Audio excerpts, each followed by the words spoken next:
പരാശക്തി. ഇന്ന് നമുക്ക് സൗന്ദര്യലഹരിയാണ്. സൗന്ദര്യലഹരിയിലെ ശ്ലോകം 31 വായിക്കാനുള്ളത്. ശ്രീ ശങ്കരാചാര്യർ രചിച്ച ഒരു അസുലഭമായിട്ടുള്ള കൃതിയാണ് സൗന്ദര്യലഹരി എന്ന് പറയുന്നത്.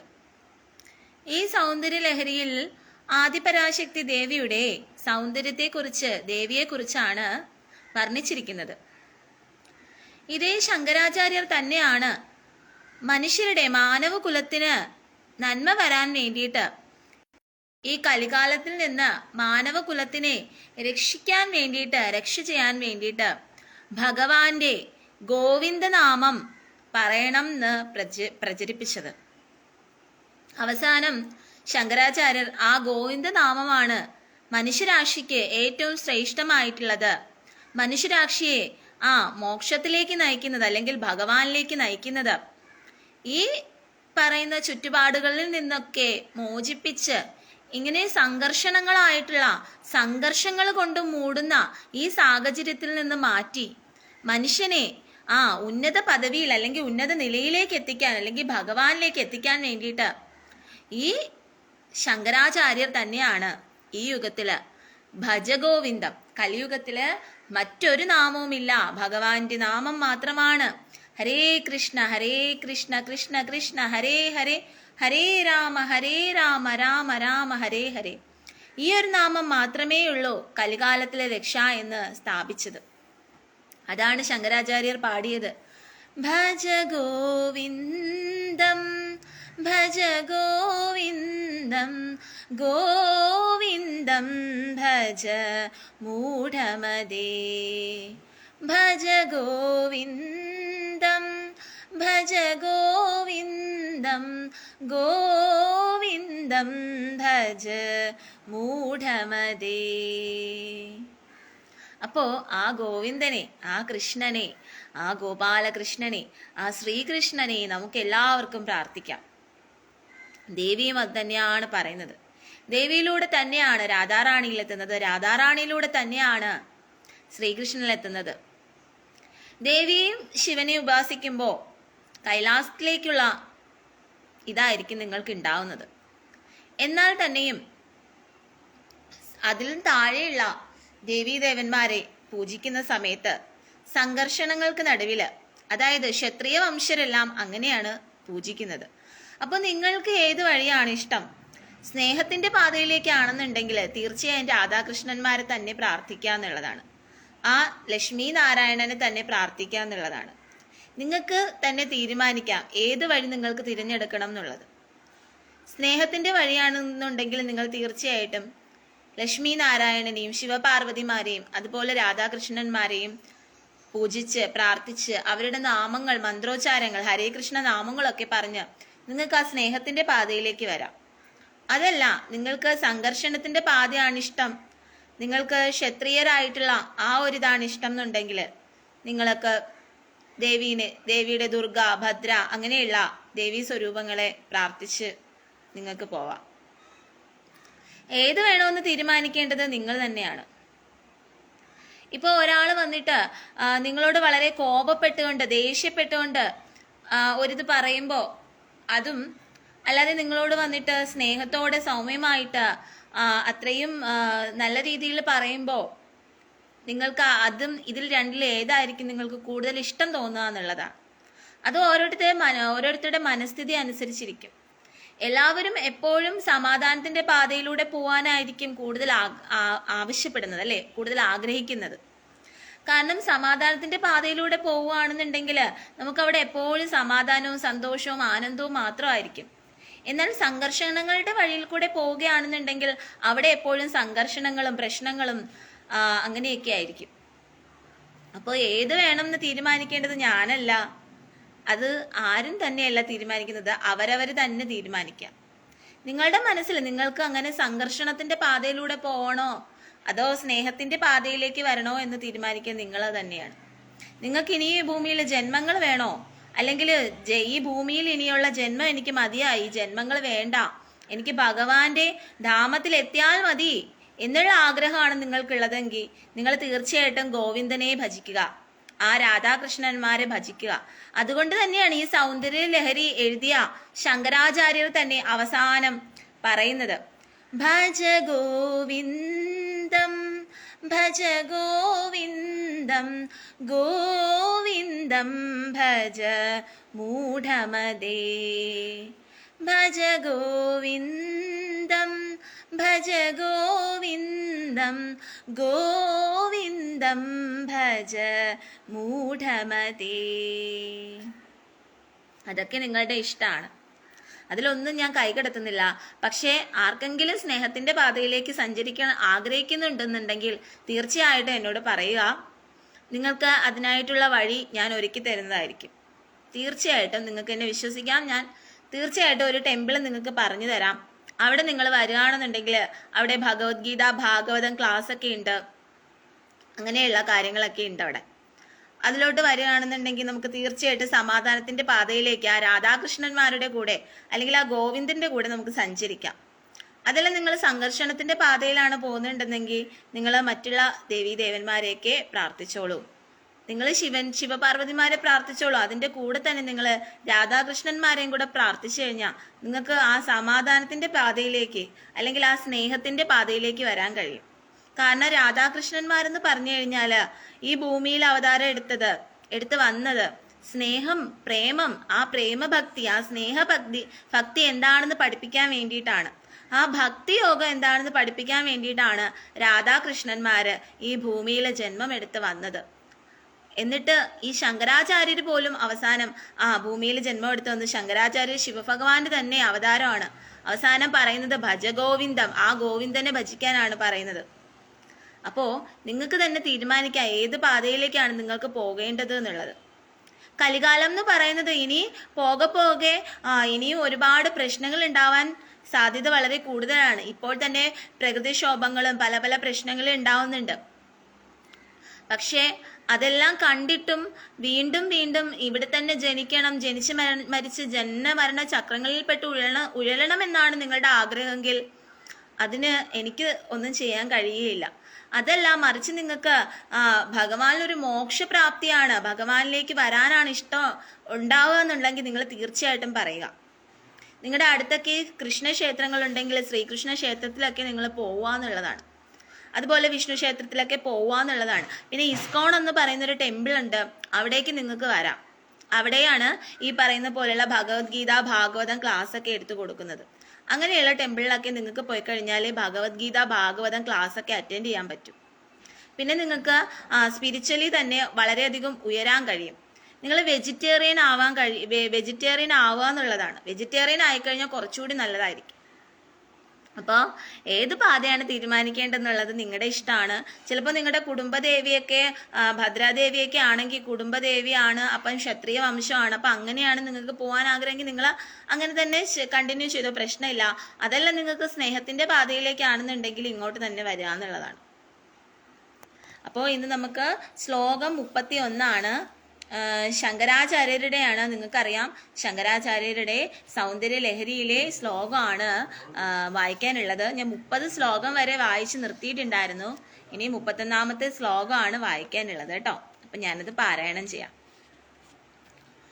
ചതുഗഷ്ട്യാ തന്ത്രൈഃ സകലമതിസന്ധായ ഭുവനം സ്ഥിതസ്തത്തസിദ്ധി പ്രസവ പരതന്ത്രൈഃ പശുപതിഃ പുനസ്ത്വന്യർബന്ധാദഖില പുരുഷാർദ്ധൈകഘടനാ സ്വതന്ത്രം തേ തന്ത്രം ക്ഷിതിതലമവാതി തരതിദം. ശ്രീവിദ്യാതന്ത്രത്തിന്റെ മഹിമയാണ് ഈ ശ്ലോകത്തിലെ പ്രതിപാദ്യം. അല്ലയോ ദേവി, കൈലാസനാഥനായ പരമശിവൻ മഹാമായ തന്ത്രം മുതലായ 64 തന്ത്രങ്ങൾ രചിച്ച ശേഷം സകല ഭുവനങ്ങളെയും പ്രപഞ്ചത്തെയും സന്ധാനം ചെയ്തു എന്നും സ്വസ്ഥനായി ഇരുന്നു എന്നും പറയുന്നു. ശേഷം അമ്മയുടെ നിർബന്ധം കൊണ്ട് ഭഗവാനായ പശുപതിയുടെ 64 തന്ത്രങ്ങളിലും പറഞ്ഞിരിക്കുന്ന പുരുഷാർത്ഥങ്ങളെല്ലാം പ്രാമുഖ്യമായി കൊടുക്കുവാൻ സ്വതന്ത്രമുള്ള അവിടത്തെ ഈ തന്ത്രത്തെ ശ്രീവിദ്യോപാസന രൂപമായ ദേവീ തന്ത്രം ഈ ലോകത്തിൽ ഭഗവാൻ അവതരിപ്പിച്ചു. 64 തന്ത്രങ്ങളിൽ ഒന്ന് പോലും സകല പുരുഷാർത്ഥങ്ങളെയും വരുതിയിലാക്കാൻ ഉതകുന്നതല്ല. കാരണം ഇവ കൂടുതൽ ഉപയോഗപ്പെടുത്തുന്നത് അർദ്ധകാമങ്ങൾക്കാണ്. ഈ തന്ത്രങ്ങൾ ലോകനന്മയ്ക്ക് വേണ്ടിയാണ് മഹാദേവൻ ഉപദേശിച്ചതെങ്കിലും ഈ തന്ത്രങ്ങളിൽ സിദ്ധി തേടുന്ന ഉപാസകൻ നല്ലതിനു വേണ്ടി തന്നെ ഉപയോഗിക്കണമെന്നില്ല.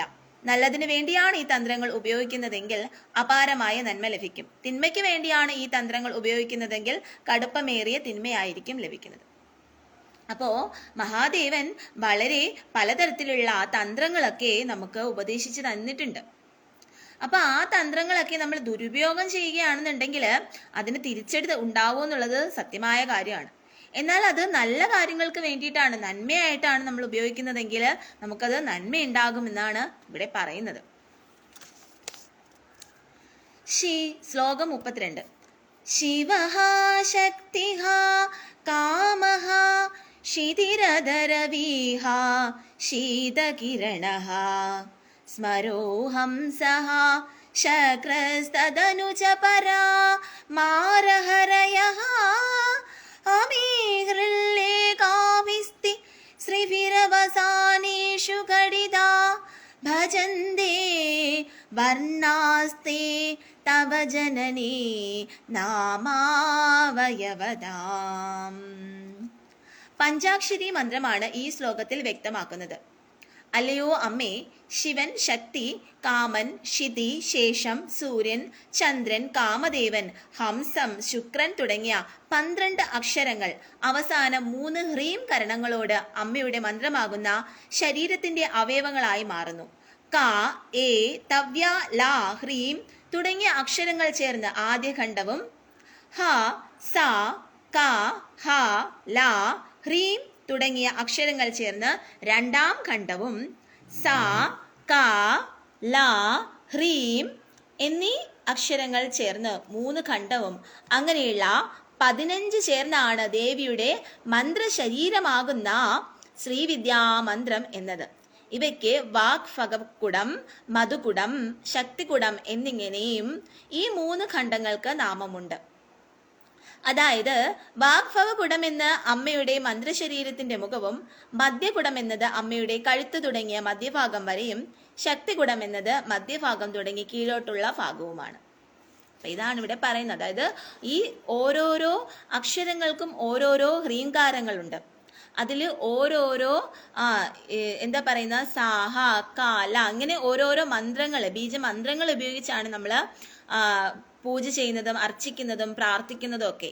അതിനെക്കുറിച്ചാണ് ഇവിടെ പറയുന്നത്. ഒന്ന് മനസ്സിലാക്കുക. നമ്മുടെ ഇപ്പൊ ദേവിക്ക് തന്നെ പല രൂപങ്ങളുണ്ട് അല്ലെ. ദേവി തന്നെയാണ് ആദിപരാശക്തി എന്ന് പറയുന്നത്. ആ ദേവി തന്നെയാണ് ഭദ്രകാളി, ദുർഗ ആയിട്ട് വരുന്നത്. എന്നാൽ ആ ദേവി തന്നെയാണ് പാർവതി ദേവി. അപ്പൊ ആ പാർവതി ദേവിയിൽ നിന്ന് തന്നെയാണ് രാധാറാണി ഉണ്ടായിട്ടുള്ള. ആ രാധാറാണി തന്നെയാണ് പാർവതി ദേവി എന്ന് പറയുന്നത്. അപ്പൊ പല ഡിഫറൻസ് ആയിട്ടുള്ള വേർഷൻസ് ഉണ്ട്. ദേവിക്ക് തന്നെ പല ഡിഫറൻസ് ആയിട്ടുള്ള. അതുപോലെ ഭഗവാന്റെ തന്നെ പലതരത്തിലുള്ള അവതാരങ്ങൾ ഉണ്ടായിട്ടുണ്ട് അല്ലെ. നരസിംഹാവതാരം, വാമനാവതാരം, കൂർമാവതാരം, അങ്ങനെ പല പല തരത്തിലുള്ള. അപ്പം ഓരോരുത്തർക്കും അതിൽ ഏതെങ്കിലും ഓരോരോ ഇതായിരിക്കും ഇഷ്ടം. എങ്ങനെയായാലും നിങ്ങൾ ആ ഒരു രൂപത്തിലെ ഭജിക്കുക എന്നുള്ളതാണ്. ഏത് ഭക്തിയിലാണ് നിങ്ങൾക്ക് വരേണ്ടത് അത് നിങ്ങൾക്ക്. ഇപ്പം ഞാനൊരു കാര്യം പറയട്ടെ. ഇപ്പം നമ്മളോട് ഒരാൾ ദേഷ്യപ്പെട്ടുകൊണ്ട് വരികയാണെന്ന് വെച്ചോ, അവരോട് നമ്മളും തിരിച്ച് ദേഷ്യപ്പെടുകയാണെന്നുണ്ടെങ്കിൽ അത് വളരെയധികം കലുഷിതമായിട്ട് ആ പ്രശ്നം വളരെയധികം രൂക്ഷമായിട്ട് നമ്മളത് ചിലപ്പോൾ വലിയ പ്രശ്നത്തിലായിരിക്കും അവസാനിക്കുക. കാരണം ഇത് കലികാലം ആയതുകൊണ്ട് തന്നെയും അങ്ങനെ വരുമ്പോൾ നമുക്ക് വളരെയധികം പ്രശ്നം ഉണ്ടാവും. അപ്പോൾ ഒരാൾ ദേഷ്യപ്പെട്ടുകൊണ്ട് വരണമെങ്കിൽ ഒരാളത് ക്ഷമിക്കാൻ പഠിക്കുക എന്നുള്ളതാണ്. അല്ലാതെ 2 പേരും ദേഷ്യപ്പെട്ടുകൊണ്ട് നിന്ന് കഴിഞ്ഞാൽ നമുക്കത് ആ പ്രശ്നം വളരെയധികം കലുഷിതമാകും എന്നുള്ളതാണ്. അതുകൊണ്ടാണ് ഞാൻ പറയുന്നത്, സ്നേഹത്തിന്റെ പാതയിൽ സഞ്ചരിക്കാൻ ആഗ്രഹിക്കുന്നുണ്ടെങ്കിൽ നിങ്ങൾ തീർച്ചയായും എന്നോട് പറയാമെന്ന് ഞാൻ പറഞ്ഞ കാര്യം അതാണ്. അങ്ങനെയാണെങ്കിൽ നിങ്ങൾക്ക് അതിന് വേണ്ടിയിട്ടുള്ള ക്ലാസ്സുകൾ ഞാൻ ഓൺലൈനായിട്ടായാലും എടുത്തു തരാം. അതിന് വേണ്ടിയിട്ട് ഏത് ക്ഷേത്രങ്ങളിലാണ് പോവേണ്ടതെന്നുള്ളത് ഞാൻ നിങ്ങൾക്ക് പറഞ്ഞു തരാം. എന്താ അതിന് വേണ്ടി ചെയ്യേണ്ടതെന്നുള്ളത് ഞാൻ തീർച്ചയായിട്ടും നിങ്ങൾക്ക് പറഞ്ഞു തരാം. ജയശ്രീ രാധേ രാധേ. അങ്ങനെ ആ രാധാറാണിയുടെ, ആ രാധാകൃഷ്ണന്മാരുടെ, ആ ലക്ഷ്മി നാരായണന്മാരുടെ അനുഗ്രഹം, ആ ശിവ പാർവതിമാരുടെ, ഉമാമഹേശ്വരന്മാരുടെ ആ ഒരു അനുഗ്രഹം എല്ലാവർക്കും ഉണ്ടാവട്ടെ എന്ന് പ്രാർത്ഥിക്കുകയാണ്. നമ്മളെപ്പോഴും കലുഷിതമായിട്ടുള്ള പാതയിലൂടെ സഞ്ചരിക്കും, നമുക്ക് തീർച്ചയായിട്ടും സംഘർഷങ്ങളും കലുഷിതങ്ങളും പ്രശ്നങ്ങളും ഉണ്ടാവുക മാത്രമേ ചെയ്യുള്ളൂ. അതേസമയം നമ്മൾ സമാധാനത്തിന്റെ പാതയിലേക്ക് വന്നു നോക്കൂ, എന്ത് മനോഹരമായിരിക്കല്ലേ.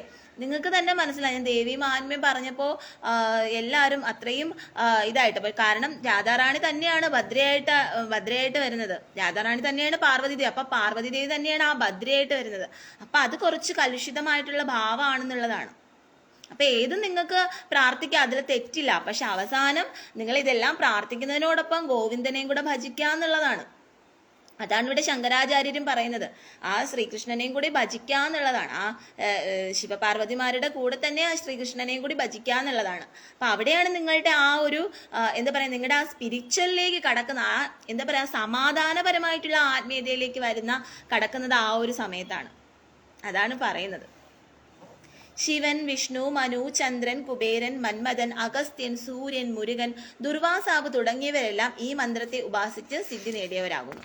അങ്ങനെ ഈ ശ്ലോകം 32ാമത്തെ ശ്ലോകത്തിലുള്ള ഈ മന്ത്രത്തെ ഉപാസിച്ചാണ് ഈ പറയുന്ന ദേവന്മാരെല്ലാം സിദ്ധി നേടിയത് എന്നാണ് പറയുന്നത്. ശ്ലോകം 33. സ്മരം യോനിം ലക്ഷ്മിം ത്രിതയമിതമാദൗ തവ മനോർ നിധായൈകേ നിത്യേ നിരവധി മഹാഭോഗരസികാഃ ഭജന്തി ത്വാം ചിന്താമണി ഗുണനീ ബന്ധാക്ഷവലയാഃ ശിവാഗ്നൗ ജൂഹ്വന്തഃ സുരവികൃത ദാരാഹുതി ശതൈഃ. അല്ലയോ ആഭ്യന്തരഹിതയായ അമ്മേ, അതിയായ ആനന്ദത്തെ ഉള്ളിൽ അനുഭവിച്ച് രസിച്ചു കൊണ്ടിരിക്കുന്നവരും ചിന്താമണിയുടെ പ്രയോജനത്തെ കോർത്തെടുത്തുണ്ടാക്കിയ ജപമാല അണിഞ്ഞിരിക്കുന്നവരുമായ മഹത്തുക്കൾ മഹാമായയുടെ മന്ത്രത്തിന്റെ ആരംഭത്തിൽ സ്മരൻ, യോനി, ലക്ഷ്മി എന്നിവരെ കുറിച്ച് ചേർത്തിട്ട് സൂചിക്കപ്പെട്ടതായ ഐം, ഹ്രീം, ശ്രീം തുടങ്ങിയ ബീജാക്ഷരങ്ങളെ ഒന്നിപ്പിച്ചുകൊണ്ട് കാമധേനുവിന്റെ അകലിൽ നിന്ന് വരുന്ന ക്ഷീരത്തിൽ നിന്ന് എടുക്കുന്ന പരിശുദ്ധമായ നെയ് കൊണ്ട് ശിവാഗ്നിയിൽ ആഹൂതി ചെയ്തുകൊണ്ട് നിന്തിരുവടിയെ ഭജിക്കുന്നത്. അഗ്നി എന്നിവിടെ സൂചിപ്പിക്കുന്നത് ശക്തിരൂപമായ ത്രികോണത്തിൽ സംഹരിക്കപ്പെടും.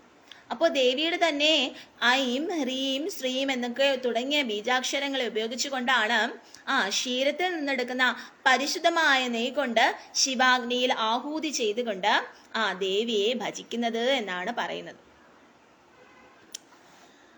ശ്ലോകം 34. ശരീരം ത്വം ശംഭോഃ ശിശിമിഹിരവക്ഷോരുഹയുഗം തവാത്മാനം മന്യേ ഭഗവതി നവാന്മനമനഘം അധഃ ശേഷഃ ശേഷിത്യയമുപായ സാധാരണായാതയാ സ്ഥിതഃ സംബന്ധാവാം സമസാ സമരാസപരാനന്ദ പരയോഃ.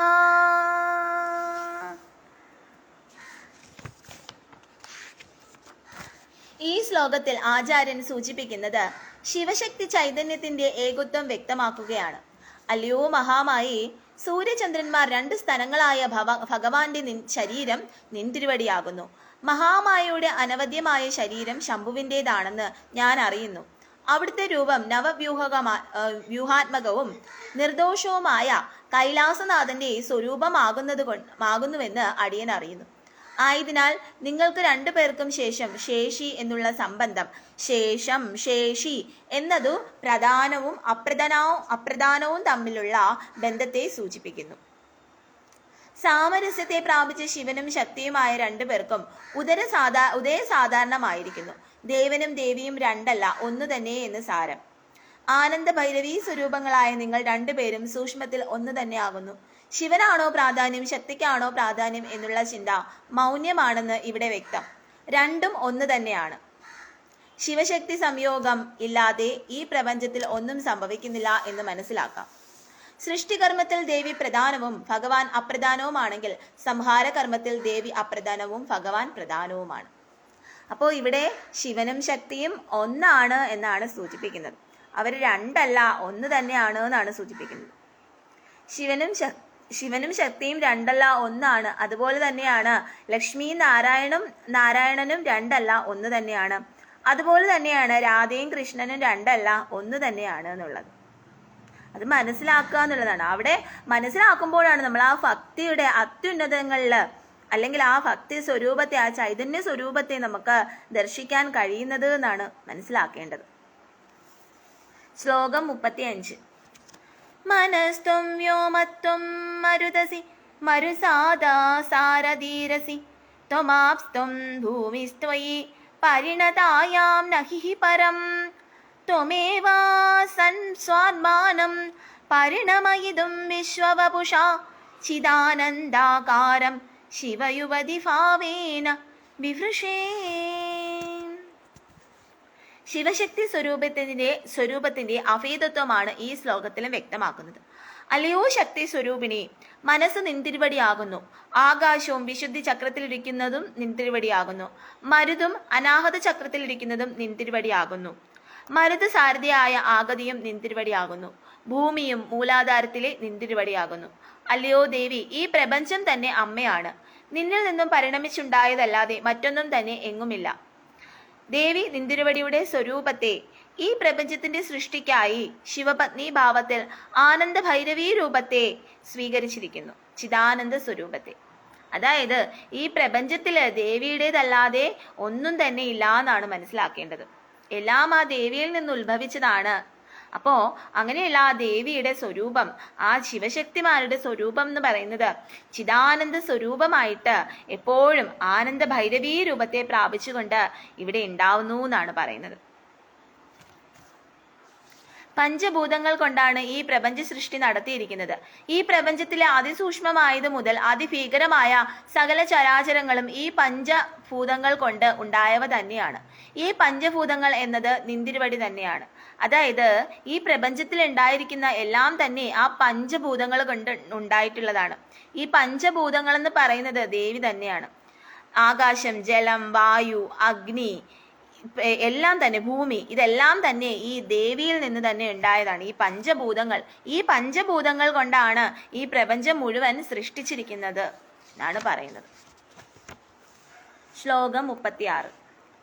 തവാജ്ഞാചക്രസ്തം തപന ശശികോടിദ്യുതിധരം പരം ശംഭും വന്ദേ പരിമിളിത പാർശ്വം പരചിതാ യമാരാധ്യാൻ ഭക്ത്യാ രവിശശിശുചിനാമ വിഷയേ നിരാലോകഫലോകേ നിവസഹതീഹ ഫാലോകഭുവനേ നിവസതിഃ ഫാലോകഭുവനേ. സാധകന് ആജ്ഞാചക്രത്തിൽ കുണ്ടലിനി ശക്തി എത്തുമ്പോൾ ഉണ്ടാകുന്ന ദർശനമാണ് ഈ ശ്ലോക വിഷയം. അല്ലയോ അമ്മേ, ആജ്ഞാചക്രത്തിൽ കോടിക്കണക്കിന് സൂര്യചന്ദ്രന്മാരുടെ പ്രകാശത്തോടെ ശോഭിക്കുന്നവനും പരചിത് കലയാൽ ചുറ്റപ്പെട്ട് 2 പാർശ്വങ്ങളോട് ചേർക്കപ്പെട്ടിരിക്കുന്നു. പരനായ ശംഭുവിനെ ഞാൻ വന്ദിക്കുന്നു. ഈ ശംഭുവിനെ ഭക്തിയോടുകൂടി ഉപാസിക്കുന്നവൻ, ആരാധിക്കുന്നവൻ സൂര്യൻ, ചന്ദ്രൻ, അഗ്നി തുടങ്ങിയവർക്ക് വിഷയമാകാതെ ഏകാന്തവുമായ ചന്ദ്രികാമയമായ ലോകത്തിൽ വസിക്കുന്നു. ഭൂമധ്യത്തിലുള്ള ആജ്ഞാചക്രത്തിൽ കുണ്ടലിനി ശക്തിയെ പ്രവേശിപ്പിക്കാൻ കഴിഞ്ഞാൽ ഉപാസകന് ശിവശക്തി ഐക്യ രൂപത്തെ സാക്ഷാത്കരിക്കുന്നതിന് കഴിവുള്ളവനായി തീരുന്നു. അപ്പോ എന്താണ് പറയുന്നത്?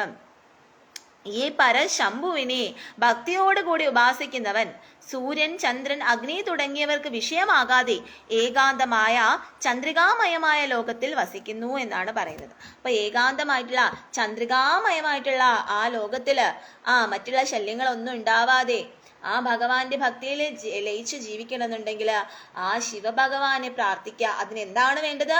ആജ്ഞാചക്രത്തിൽ കോടിക്കണക്കിന് സൂര്യചന്ദ്രന്മാരുടെ പ്രകാശത്തോട് ശോഭിക്കുന്നവനും പരിചിത് കലയാൽ ചുറ്റപ്പെട്ട് 2 പാർശ്വങ്ങളോട് ചേർക്കപ്പെട്ടിരിക്കുന്നു. പരനായ ശംഭുവിനെ ഞാൻ വന്ദിക്കുന്നു.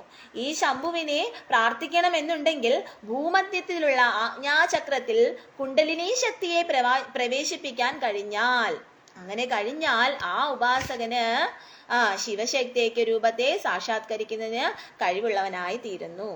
അതുകൊണ്ടാണ് പറയുന്നത് ശിവഭഗവാനെ പ്രാർത്ഥിക്കണം എന്നുണ്ടെങ്കിൽ ഈ പറയുന്നുള്ള യോഗാവിധികളൊക്കെ അറിഞ്ഞിരിക്കണം എന്നുള്ളത്. അപ്പോ മിക്കവരും യോഗയൊക്കെ പ്രാക്ടീസ് ചെയ്യുന്നവരുണ്ടായിരിക്കും. പലരും പറയാറുണ്ട് ഇതിന് കഴിയുന്നില്ല.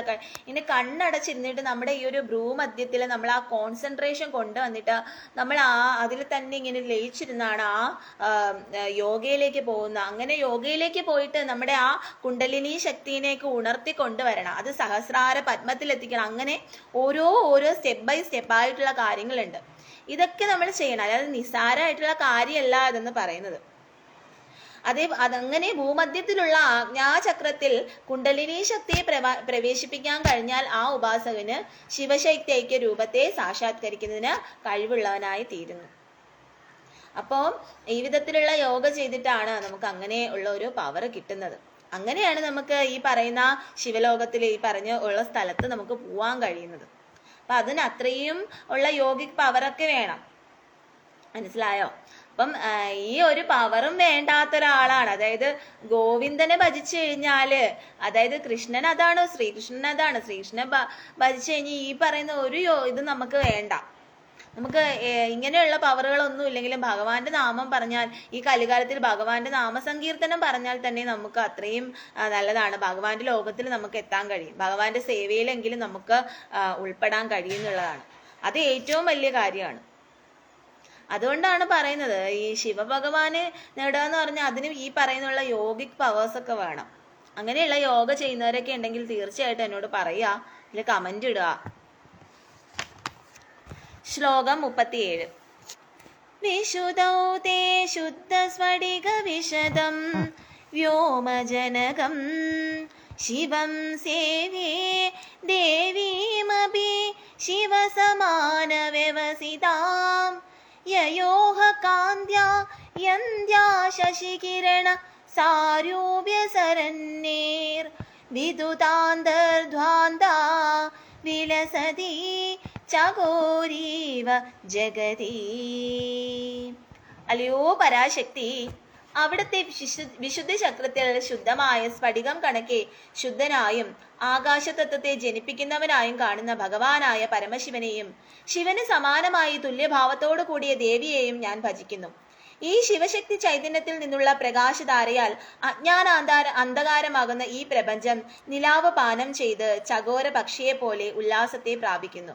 വിശുദ്ധ ചക്രത്തിൽ കുണ്ടലിനി പ്രവേശിച്ചാൽ സാധകന് ശിവശക്തിയിൽ നിന്ന് ഹൃദ്ഗതമായ അന്ധകാര വൃത്തിയും മഹാജ്ഞാനത്തിന്റെ ശുദ്ധമായ പ്രകാശവും പരിപൂർണ ആനന്ദവും ലഭ്യമാകും. അപ്പോ ഇവിടെയും അത് തന്നെയാണ് പറയുന്നത്. ഈ യോഗിക് പവർ, ഈ യോഗ ചെയ്യുക, മെഡിറ്റേഷൻ ചെയ്യുക, അങ്ങനെ നമുക്ക് ഇതാവാന്നുള്ളതാണ്. അത് ഇപ്പോ ചിലരൊക്കെ പറഞ്ഞുകൊണ്ട് നടക്കും ഞങ്ങൾ ഭയങ്കര ശിവഭക്തനാണ്, ഞങ്ങൾ ഭയങ്കര ദേവി ഭക്തയാണ്, ഇങ്ങനെയൊക്കെ പറഞ്ഞുകൊണ്ട് ഭയങ്കര വീമ്പളൊക്കെ നടക്കുന്ന ഒരുപാട് പേരുണ്ട്. പക്ഷെ അവരൊക്കെ യഥാർത്ഥത്തിൽ ഭക്തരാണോ?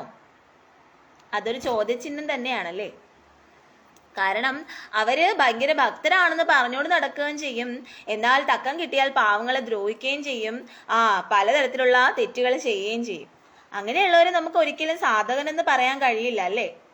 അങ്ങനെയുള്ളവരെ നമുക്ക് എങ്ങനെയാണ് അവര് വലിയ ദേവീ ഭക്തരാണ്, അല്ലെങ്കിൽ വലിയ ശിവഭക്തരാണ്, അല്ലെങ്കിൽ അവര് ദേവിയുടെ അമ്പലത്തിൽ പോയി എന്നും ദേവിക്ക് വേണ്ടിയിട്ട് അവിടെ സേവകളൊക്കെ ചെയ്യുന്നവരാണ്, അല്ലെങ്കിൽ ദേവീക്ഷേത്രം തൂത്ത് വൃത്തിയാക്കുന്നവരാണ്, അല്ലെങ്കിൽ ദേവിക്ക് വേണ്ടിയിട്ട് അങ്ങ് എന്തെങ്കിലുമൊക്കെ ആഭരണങ്ങൾ, അത് ഇത് പഴം അങ്ങനെയുള്ള സാധനങ്ങൾ ഇതൊക്കെ ദേവീക്ഷേത്രത്തിൽ ശിവക്ഷേത്രത്തിലൊക്കെ കൊടുക്കുന്നവരാണ്, അല്ലെങ്കിൽ വഴിപാട് നടത്തുന്നവരാണ്, അല്ലെങ്കിൽ ക്ഷേത്രങ്ങളിൽ പോയി പ്രാർത്ഥിക്കുന്നവരാണ് എന്ന് പറഞ്ഞിട്ട് എന്താ കാര്യം?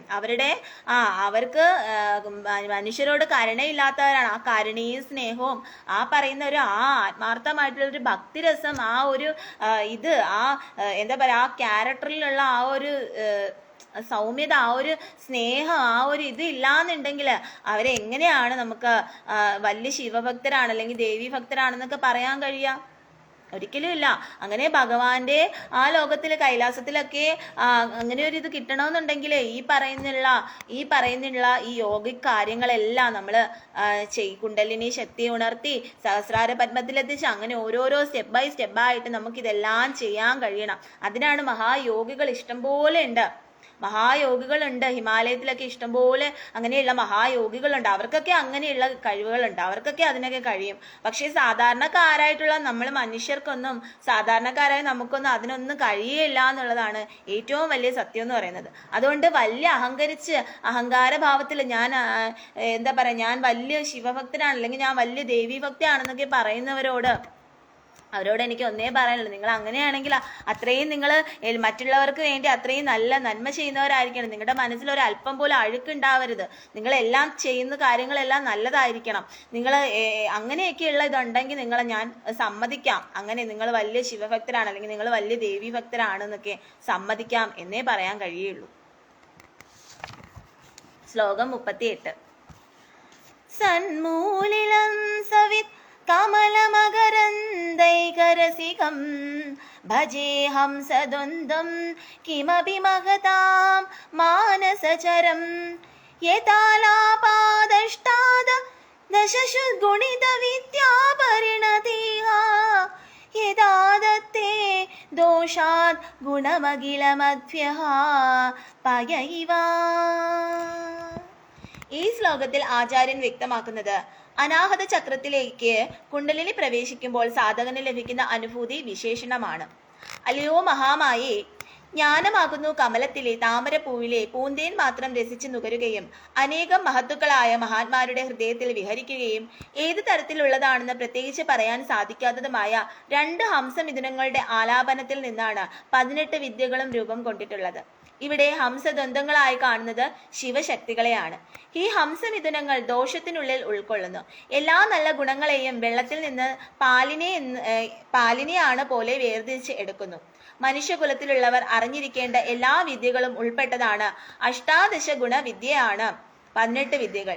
ഈ പ്രപഞ്ചത്തിലെ സകലതും ഇതിൽ പെടുന്നു. പരമഹംസ ദമ്പതികളായ ശിവശക്തികളായ മഹാദേവനെയും ദേവിയെയും ദർശിക്കുമ്പോൾ ഉപാസകന് ശുദ്ധമായ ഇലത്തിൽ നിന്ന് പാലിനെ എന്ന രീതിയിൽ ദോഷത്തിൽ നിന്ന് സകല ഗുണങ്ങളിലേക്ക് എത്തിച്ചേരുവാൻ സാധിക്കുന്നു. അപ്പൊ സകല ദോഷങ്ങളിൽ നിന്നും ഗുണത്തിലേക്ക് എത്തിച്ചേരുവാൻ സാധിക്കുന്നു എന്നാണ് പറയുന്നത് ഇവിടെ. അതായത് ഒരു ഉപാസകന്, നമുക്ക് ഒരു ഉപാസകന് വേണ്ട ഏറ്റവും വലിയ ക്വാളിറ്റി എന്ന് പറയുന്നത്, ഒരു ഉപാസകൻ ഇപ്പൊ ക്ഷേത്രത്തിൽ പോകുന്നുണ്ട്, ദേവി ക്ഷേത്രത്തിലോ ശിവക്ഷേത്രത്തിലോ കൃഷ്ണക്ഷേത്രത്തിലോ വിഷ്ണു ക്ഷേത്രത്തിലോ ഏത് ക്ഷേത്രത്തിലോ ആയിക്കോട്ടെ, ഏതെങ്കിലുമൊക്കെ ക്ഷേത്രങ്ങളിൽ പോകുന്നുണ്ട്, അവര് പ്രാർത്ഥിക്കുന്നുണ്ട്. പക്ഷെ അവരെപ്പോഴും പ്രാർത്ഥിക്കുന്നത് എന്താണ്? എനിക്ക് കുറെ ധനം ഉണ്ടാവണം, എനിക്ക് വലിയ വീടുണ്ടാവണം, എനിക്ക് വലിയ കാർ ഉണ്ടാവണം, എനിക്ക് അതുണ്ടാവണം, എനിക്ക് ഇതുണ്ടാവണം, അവർക്ക് അത് കിട്ടിയല്ലോ, എനിക്കിത് കിട്ടിയില്ലല്ലോ, എനിക്ക് അങ്ങനെ ഉണ്ടാവണം, ഇങ്ങനെയൊക്കെ പറഞ്ഞ് തങ്ങളുടെ കാര്യങ്ങൾ സാധിക്കാൻ വേണ്ടിയിട്ടാണ് മിക്കവരും ക്ഷേത്രങ്ങളിൽ പോയി ക്ഷേത്ര ദർശനങ്ങൾ നടത്തുന്നത്. അവര് നമുക്ക് ഭക്തരെന്ന് പറയാൻ കഴിയോ? ഒരിക്കലും ഇല്ല. അവര് നമുക്ക് ഒരിക്കലും ഭക്തരെന്ന് പറയാൻ കഴിയില്ല. അവർക്ക് ഇപ്പോഴും ആ ഭൗതികതയിൽ ആഗ്രഹങ്ങൾ ഉള്ളവരാണെന്ന് മാത്രമേ നമുക്ക് പറയാൻ കഴിയുള്ളൂ. അങ്ങനെ ചില കൂട്ടരുണ്ട്. അവരുടേതായ കാര്യങ്ങൾക്ക് വേണ്ടിയിട്ട് അവർ ഭഗവാനോട് ഭഗവതിയോട് പറയുന്ന അങ്ങനെ ചില കൂട്ടരുണ്ട്. ഇനി മറ്റു ചില കൂട്ടരാകട്ടെ മറ്റുള്ളവരെ എങ്ങനെയെങ്കിലും നശിപ്പിക്കണം, മറ്റുള്ളവരുടെ എന്തെങ്കിലും പിടിച്ചു വാങ്ങണം, മറ്റുള്ളവരെ എങ്ങനെയെങ്കിലും ദ്രോഹിക്കണം, ഇങ്ങനെയൊക്കെ പറഞ്ഞ് പലതരത്തിലുള്ള ഈ ഘോരമായിട്ടുള്ള ഭദ്രകാളിയുടെ തന്നെ കരിങ്കാളി രൂപം അങ്ങനെയൊക്കെ പ്രാർത്ഥിച്ച് ഘോരമായിട്ടുള്ള പൂജകളൊക്കെ ചെയ്ത് ബലികളൊക്കെ കഴിച്ച് അങ്ങനെയുള്ള കുറേ മണ്ടന്മാര്, അവരെ എനിക്ക് മണ്ടന്മാരെന്നേ പറയാൻ കഴിയില്ല, അങ്ങനെയുള്ള കുറേ മണ്ട് ജനങ്ങളുണ്ട്. അപ്പൊ ഇതൊക്കെ എന്ന് പറയുന്നത് വെറും പ്രഹസനങ്ങൾ മാത്രമാണ്. ഇതൊന്നും ഒരിക്കലും ഒരു ഭക്തിയല്ല. ഭക്തി എന്ന് പറഞ്ഞു കഴിഞ്ഞാൽ ഇതൊന്നും അല്ല. ആ മനസ്സിന്റെ പരിശുദ്ധിയാണ്, ആ മനസ്സിലൊരു മറ്റൊരു സഹജീവിയോട് ഉണ്ടാകുന്ന ഒരു കരുണയാണ്, അല്ലെങ്കിൽ ആ മനസ്സിലുണ്ടാകുന്ന ഒരു സ്നേഹമാണ്, ആ ഒരു പരിശുദ്ധിയാണ്, ആ ഒരു ഭഗവാനോടുള്ള അല്ലെങ്കിൽ ആ ഭഗവതിയോടുള്ള ആ ഒരു സ്നേഹം, ആ ഒരു ആത്മാവിൽ നിന്ന് വരുന്ന ആ ഒരു സമൃദ്ധിയാണ്, ആ ഒരു ഇതാണ് ഭക്തി എന്ന് പറയുന്നത്. അതുണ്ടാവുന്നവരെ മാത്രമേ നമുക്ക് ഭക്തരെന്ന് വിളിക്കാൻ കഴിയുള്ളൂ. ശ്ലോകം 39. തവ സ്വാദിഷ്ടാനേ ഹൂതവഹമധിഷ്ഠായ നിരതം തമീഡേ സംവർത്തം ജനനീ മഹതീം താം ച സമയാം യഥാ ലോകേ ലോകാൻ ദഹതി മഹതി ക്രോധകലിതേ ദയാർദ്രായാ ദൃഷ്ടിഃ ശിശിരമുപചാരം രചയതി.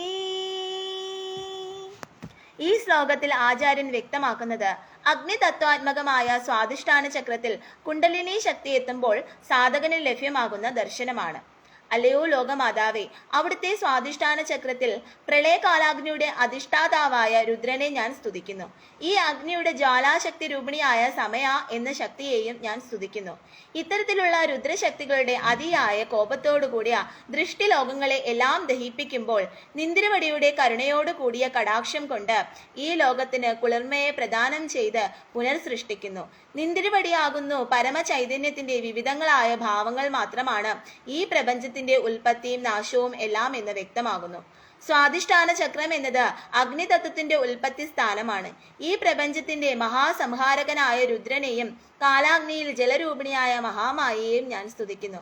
കാലാഗ്നി രുദ്രനും ശക്തിയും കൂടി ഈ പ്രപഞ്ചത്തെ ഭസ്മീകരിക്കുമ്പോൾ മണിപ്പൂർ ചക്രത്തിലുള്ള കരുണാമയി ആയ അമ്മയുടെ കൃപാകടാക്ഷം നിറഞ്ഞ് അനുഗ്രഹം കൊണ്ട് ഈ ലോകത്തെ അനുഗ്രഹിച്ച് കുളിർമ നൽകുന്നു. അപ്പോൾ ശിവനും ശക്തിയും ദേവിയും ഭഗവാനും കൂടി ചേർന്നാണ് ഈ പ്രപഞ്ചത്തെ ഭസ്മീകരിക്കുന്ന അവസാനം സംഹാരം നടത്തുന്നതും ഇവർ തന്നെയാണ് എന്നാണ് പറയുന്നത്.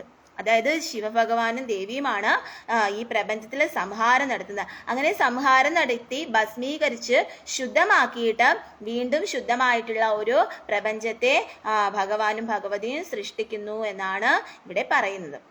അപ്പോൾ നിന്തിരുവടിയാകുന്നു ചൈതന്യത്തിന്റെ വിവിധങ്ങളായ ഭാവങ്ങൾ മാത്രമാണ് ഈ പ്രപഞ്ചത്തിന്റെ ഉൽപ്പത്തിയും നാശവും എല്ലാം എന്ന് വ്യക്തമാക്കുന്നത്. അതായത് ദേവി തന്നെയാണ്, ദേവിയുടെ പല വിധത്തിലുള്ള രൂപങ്ങളാണ് ഈ പ്രപഞ്ചത്തിന്റെ ഉൽപ്പത്തിയും നാശവും എല്ലാം എന്നാണ് ഇവിടെ പറയുന്നത്.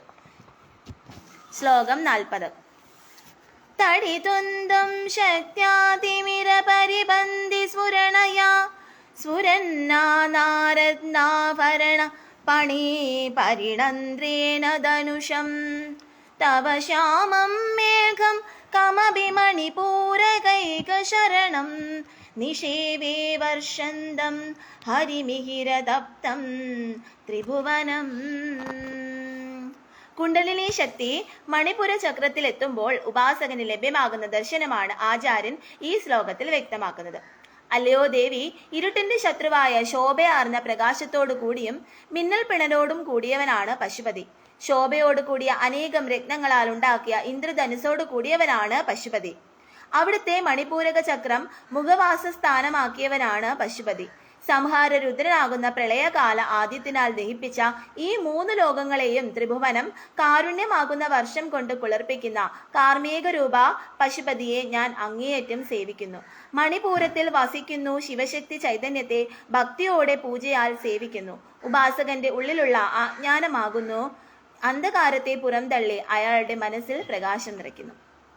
അപ്പോൾ ഈ ഇരുട്ടിനെ അകറ്റി അവിടെ പ്രകാശം കൊണ്ടുവരുന്നത് ദേവിയുടെ ആ ശോഭയും അതുപോലെ ഭഗവാന്റെ പരമശിവന്റെ ആ ശോഭയും ആണെന്നാണ് ഇവിടെ പറയുന്നത്. അതുപോലെ തന്നെ ഈ ഇരുട്ടിനെ മാറ്റി അവിടെ പ്രകാശം കൊണ്ടുവരുന്നതാണ് ആ ലക്ഷ്മി ദേവിയുടെയും അതുപോലെ ആ വിഷ്ണു ഭഗവാന്റെയും ഇതെന്ന് പറയുന്നത്, നാരായണന്റെ ഇതെന്ന് പറയുന്നത്. അതുപോലെ തന്നെയാണ് ഈ അവിടെ ഇരുട്ടിനെ മാറ്റി പ്രകാശം കൊണ്ടുവരുന്നതാണ് ആ രാധാകൃഷ്ണന്മാരുടെയും തത്വം എന്ന് പറയുന്നത്. അത് മനസ്സിലാക്കാന്നുള്ളതാണ്. ശ്ലോകം 41. തവാദാരേ മൂലേ സഗസമയയാ ലാസ്യപരയാ തവാത്മാനം മന്യേ നവരസമഹാതാണ്ഡവനടം ഉപാഭ്യാമേതാഭ്യാമുദയവിധി മുദ്ദിശ്യ ദയയാ സനാദാഭ്യാം യജ്ഞേ ജനകജനനീ മജ്ഞഗതിതം. കുണ്ടലിനി ശക്തി മൂലാധാര ചക്രത്തിൽ എത്തുമ്പോൾ ഉപാസകന് ലഭിക്കുന്ന ദർശനമാണ് ആചാര്യൻ ഈ ശ്ലോകത്തിൽ വ്യക്തമാക്കുന്നത്. അല്ലയോ ജഗത് മാതാവേ, അവിടുത്തെ മൂലാധാര ചക്രത്തിൽ ലാസ്യത്തിൽ നൃത്തത്തിൽ താല്പര്യമുള്ള സമയ എന്ന ദേവിയോടുകൂടി നവരസങ്ങളോടെ മഹാതാണ്ഡവ നൃത്തം ചെയ്യുന്ന ആനന്ദ ഭൈരവനെ ഞാൻ ഭജിക്കുന്നു. മഹാപ്രളയത്തിൽ നശിച്ചുപോയ ഈ ജഗത്തിന്റെ പുനഃസൃഷ്ടിക്കായി ദയവുള്ള ദമ്പതികളായി മാറിയവരാണ് ആനന്ദ ഭൈരവനും സമയയും. ഇവർ 2 പേരാൽ ഈ പ്രപഞ്ചം മാതാപിതാക്കളോട് കൂടിയതായി. മൂലാധാര ചക്രത്തിൽ മഹാദേവന്റെ അത്ഭുതവഹമായ താണ്ഡവമാണ് നടക്കുന്നത്. കൂടെ ദേവിയും ലാസ്യപരയായി ഉണ്ട്. ഈ നൃത്തത്തിൽ നിന്നാണ് സർവനാശം മൂലം നശിച്ച് പ്രപഞ്ചത്തിന്റെ പുനഃസൃഷ്ടി ഉണ്ടാകുന്നത്.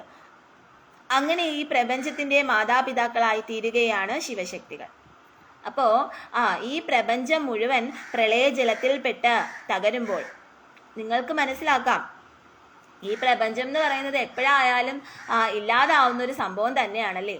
നമുക്ക് അത് തടഞ്ഞു നിർത്തേണ്ടവർ പോലും തടഞ്ഞു നിർത്താത്ത സാഹചര്യത്തിലൂടെയാണല്ലേ നമ്മൾ കടന്നു പോയിക്കൊണ്ടിരിക്കുന്നത്. അതുകൊണ്ട് ഏത് നിമിഷവും ആർക്കും എപ്പോൾ വേണമെങ്കിലും മരണം സംഭവിക്കാം. പക്ഷെ നിങ്ങളാരും, ഞാൻ ഉൾപ്പെടെ പറയണം, ആരും തന്നെ മരണത്തെ ഭയക്കരുത്. മരണം എന്ന് പറയുന്നത് എപ്പോൾ വേണമെങ്കിലും നമ്മുടെ മുൻപിലെത്താം. ഈ പ്രപഞ്ചം എന്ന് തന്നെ പറയുന്നത് ഒരു സമയത്ത് നശിച്ചു പോകുന്നതാണ്. അങ്ങനെ ഈ പ്രപഞ്ചമെല്ലാം പ്രളയത്തിൽ നശിച്ചു പോകുമ്പോൾ അതിനുശേഷം ആരൊക്കെയാണ്? ആനന്ദ ഭൈരവനും അതുപോലെ സമയ എന്ന് പറയുന്ന ദേവിയും ആ ശിവശക്തി സ്വരൂപമായിട്ട് വന്നിട്ട് ഇവിടെ ആനന്ദ നൃത്തം നടത്തിയിട്ട് വീണ്ടും പുതിയൊരു നല്ല യുഗത്തെ തിരിച്ച് കൊണ്ടുവരുന്നതായിരിക്കും എന്നാണ് ഇവിടെ പറയുന്നത്.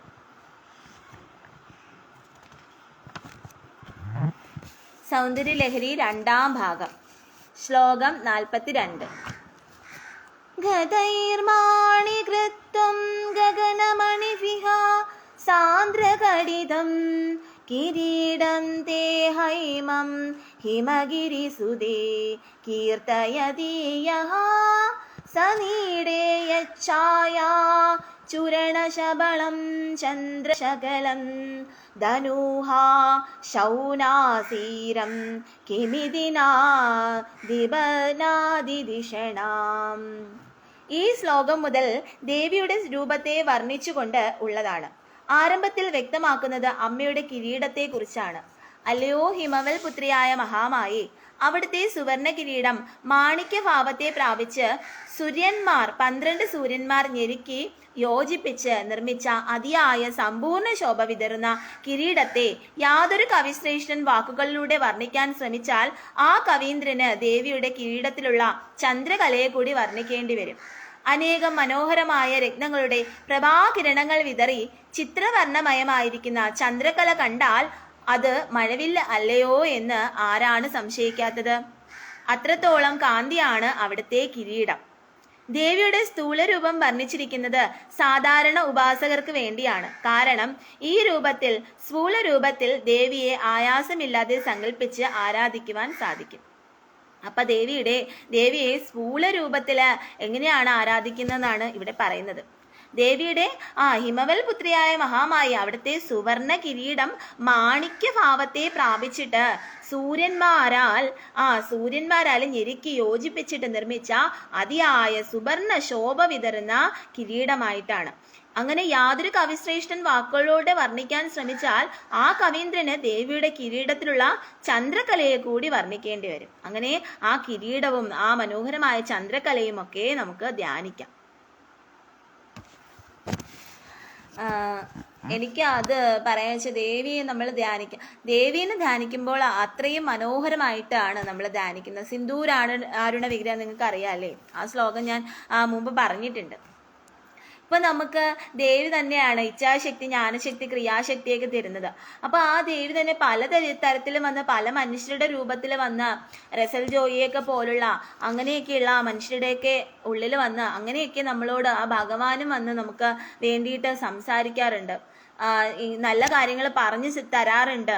ഈ പ്രളയത്തെ ഇതിനെ തടയാൻ, അല്ലെങ്കിൽ മുല്ലപ്പെരിയാർ പൊട്ടുന്നതിന് തടയാൻ വേണ്ടിയിട്ട് അങ്ങനെ ഒരുപാട് പേര് ഇതിന് വേണ്ടിയിട്ട് പ്രക്ഷോഭങ്ങളൊക്കെ നടത്താറുണ്ട്. പക്ഷേ എന്നാലും ഇതൊക്കെ കണ്ടിട്ടും അധികാരപ്പെട്ടവര് അത് ശരിയാക്കാനോ അതിന് വേണ്ടിയിട്ട് പരിശ്രമിക്കാനോ ഒന്നും പോകുന്നില്ല എന്നുള്ളതാണ് വളരെ കഷ്ടമായിട്ടുള്ള കാര്യം എന്ന് പറയുന്നത്. അതുകൊണ്ട് തന്നെ നമ്മുടെ പ്രപഞ്ചത്തില് നമുക്ക് അറിയില്ല ഏത് നിമിഷവും എന്ത് സംഭവിക്കാൻ പറ്റുന്ന ഒരു സാഹചര്യത്തിലൂടെയാണ് നമ്മൾ എല്ലാവരും കടന്നു പോയിക്കൊണ്ടിരിക്കുന്നത് അല്ലേ? അതുകൊണ്ട് തന്നെയാണ് പറയുന്നത്, നിങ്ങൾ ഭക്തിയിലേക്ക് വരൂ, ആ ഭക്തി യോഗത്തിലേക്ക് വരൂ, ആ സമാധാനത്തിലേക്ക് വരൂ, ആ ഭക്തിയിലേക്ക് വരൂ, ആ ഭക്തി യോഗത്തിലേക്ക് വരൂ എന്ന് എടുത്തെടുത്ത് പറയുന്ന കാര്യം അതാണ്. നമുക്കറിയില്ല, നമുക്ക് നമ്മുടെ കൺമുന്നിൽ തന്നെ നമുക്ക് പലതും നമ്മൾ കണ്ടതാണ്. ഈ കഴിഞ്ഞ സമയങ്ങളിൽ തന്നെയും നാം എല്ലാം കണ്ടതാണ്, ദർശിച്ചതാണ് ഓരോരോ കാര്യങ്ങൾ. അതാണ് മനസ്സിലാക്കേണ്ടത്. ഈ കലികാലത്തിൽ മനുഷ്യർക്കെല്ലാം എന്താ പറയാ, കലി ബാധിച്ചിരിക്കുകയാണ്. അവരുടെ മനസ്സിലുള്ള ആ ഇച്ഛാശക്തി, ജ്ഞാനശക്തി, ക്രിയാശക്തി എല്ലാം നഷ്ടപ്പെട്ടുകൊണ്ടിരിക്കുകയാണ്. അങ്ങനെയുള്ള ഒരു കാലഘട്ടത്തിലൂടെയാണ് നമ്മളെല്ലാവരും ഇപ്പോൾ കടന്നു പോയിക്കൊണ്ടിരിക്കുന്നത്. അതുകൊണ്ട് തന്നെയാണ് ശങ്കരാചാര്യരും പറഞ്ഞത്, ഭജ ഗോവിന്ദം, ഗോവിന്ദനെ ഭജിക്കോ, ഗോവിന്ദനെ ഭജിക്കാനല്ലാതെ വേറൊരു മാർഗം നമ്മുടെ മുന്നിലില്ല എന്ന് ഈ സൗന്ദര്യലഹരി എഴുതിയ ശങ്കരാചാര്യർ പോലും പറഞ്ഞത്. ശ്ലോകം 43. ദ്വന്ദ്വം നസ്തുലിതദളിതേന്ദീവരവനം കനസ്നിഗ്ധക്ഷണം ചികരനികുരംബം തവ ശിവേ യദീയം സൗരഭ്യം സഹജമുപലബ്ധും സുമനസോ വസന്ത്യസ്മിൻ മന്യേ വലമദനവാടീ വിടപിനാം. ഈ ശ്ലോകത്തിൽ ദേവിയുടെ മനോഹരമായ തലമുടിയെക്കുറിച്ചാണ് ആചാര്യൻ വ്യക്തമാക്കുന്നത്. അലയോ മഹാമായി, വിടർന്നു വികസിച്ച കരിങ്കൂവള പൂവുകൾക്ക് അനേകം ഒന്നിച്ചു ചേർന്ന് കൂടി നിൽക്കുന്ന പോലെ അതിമനോഹരമായ സമൃദ്ധമായ കനത്ത മുടിയാണ് നിന്തിരുവടിക്കുള്ളത്. ഇത്തരത്തിലുള്ള മഹാമായിയുടെ കേശം ഞങ്ങളുടെ മനസ്സിലെ ഇരുട്ടിനെ, അജ്ഞാനമാകുന്ന അന്ധകാരം നശിപ്പിക്കട്ടെ. ആ മുടിക്കെട്ടിൽ ചാർത്തിയിരിക്കുന്ന ഇന്ദ്രന്റെ പൂങ്കാവനത്തിലെ കൽപ്പകം പോലുള്ള വൃക്ഷങ്ങളിലെ പുഷ്പങ്ങൾ അമ്മയുടെ തിരുമുടിക്കെട്ടിൽ നിന്ന് ഒഴുകുന്ന അതീവ വിശിഷ്ടമായ സുഗന്ധം ലഭിക്കുവാൻ വേണ്ടിയാണ് അവിടെ വസിക്കുന്നതെന്ന് ഞാൻ മനസ്സിലാക്കുന്നു. ഇടതൂർന്ന് നിറഞ്ഞ കറുപ്പ് നിറത്തോടെ കാണുന്നു. മഹാമായിയുടെ മുടി ഉപാസകന്റെ മനസ്സിലെ അജ്ഞാതമാകുന്ന അന്ധകാരത്തെ നശിപ്പിച്ച് അവിടെ ജ്ഞാനമാകുന്ന പ്രകാശം പരത്തുകയാണെന്ന് സാരം.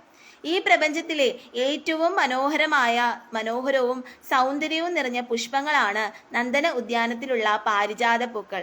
പക്ഷേ ഈ സുഗന്ധം ദേവിയുടെ സ്വാഭാവികമായ കേശ സുഗന്ധത്തെക്കാൾ എത്രയോ നിസാരമാണ്. അപ്പൊ ദേവിയുടെ കേശ സൗന്ദര്യത്തെക്കുറിച്ചാണ് ഇവിടെ വർണ്ണിക്കുന്നത്. ദേവിയുടെ കേശം എന്ന് പറയുന്നത് കരിങ്കൂവള പൂക്കളെല്ലാം അനേകം ഒന്നിച്ചു ചേർന്നാൽ എങ്ങനെ ഇരിക്കോ അത്രയും മനോഹരമായിട്ടുള്ള കറുത്ത സമൃദ്ധമായിട്ടുള്ള കനത്ത തലമുടിയാണ്. ഈ തലമുടിയെ ധ്യാനിക്കുന്നവരുടെ അന്ധകാരങ്ങളെല്ലാം അകന്നിട്ട് അവിടെ വെളിച്ചമുണ്ടാകുമെന്നാണ് പറയുന്നത്. അതുപോലെ നന്ദന ഉദ്യാനത്തിലുള്ള പാരിജാത പൂക്കൾ എന്ന് പറയുന്നത് അത്രയും ഗന്ധമുള്ള പൂക്കളാണ്. എന്നാൽ കൂടിയും ദേവിയുടെ ആ മുടിയുടെ സുഗന്ധം എന്ന് പറയുന്നത് അതിനെക്കാട്ടിലും വലുതാണ് എന്നാണ് പറയുന്നത്. അവിടെ ഈ ഒരു സുഗന്ധം ഒന്നും അല്ലാതെ ആവുകയാണ് എന്നാണ് പറയുന്നത്. ശ്ലോകം 44.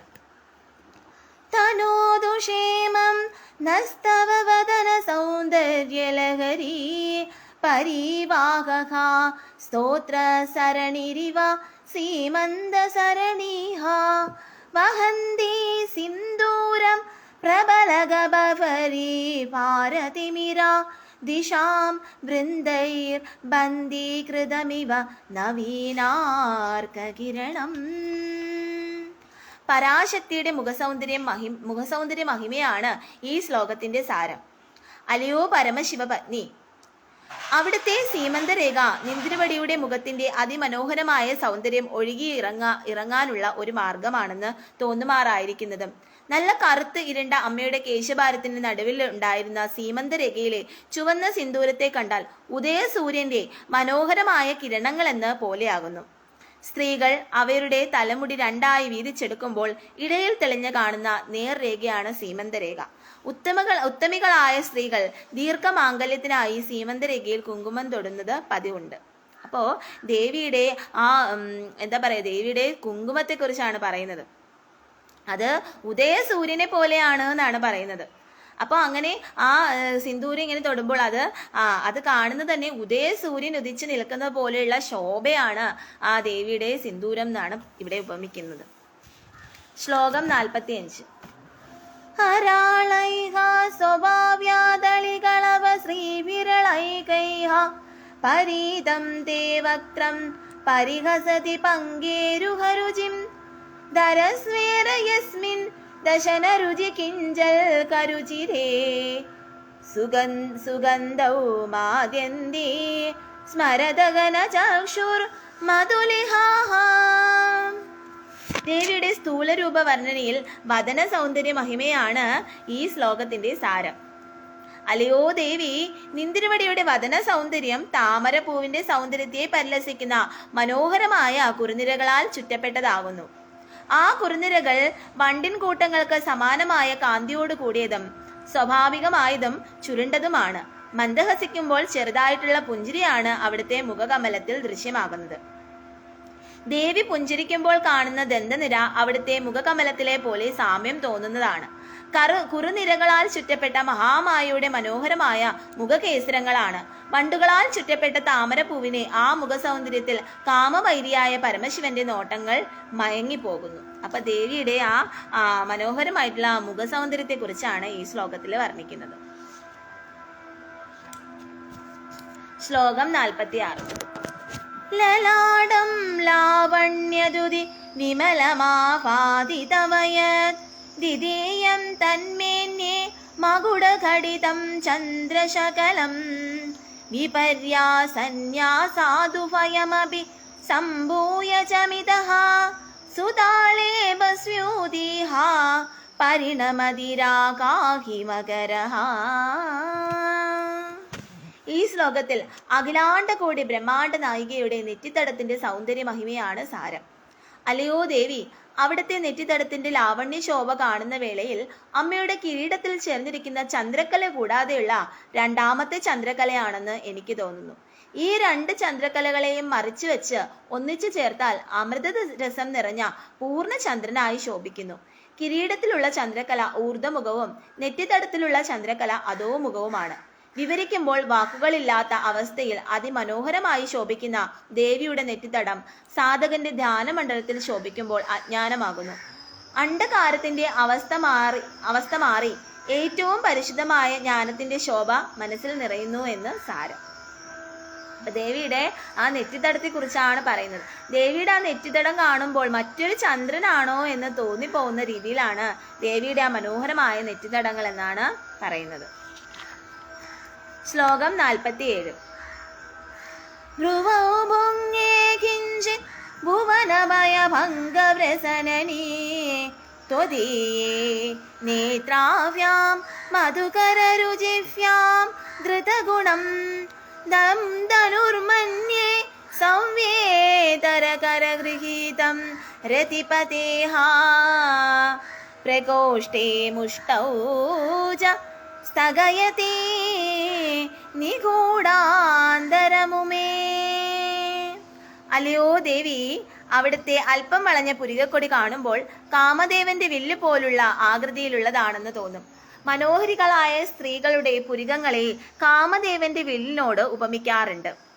വില്ലിന്റെ ആകൃതി പോലെ അല്പം വളഞ്ഞതും എന്നാൽ തമ്മിൽ ബന്ധമില്ലാത്തതുമാണ് അവിടുത്തെ പുരികക്കൊടികൾ.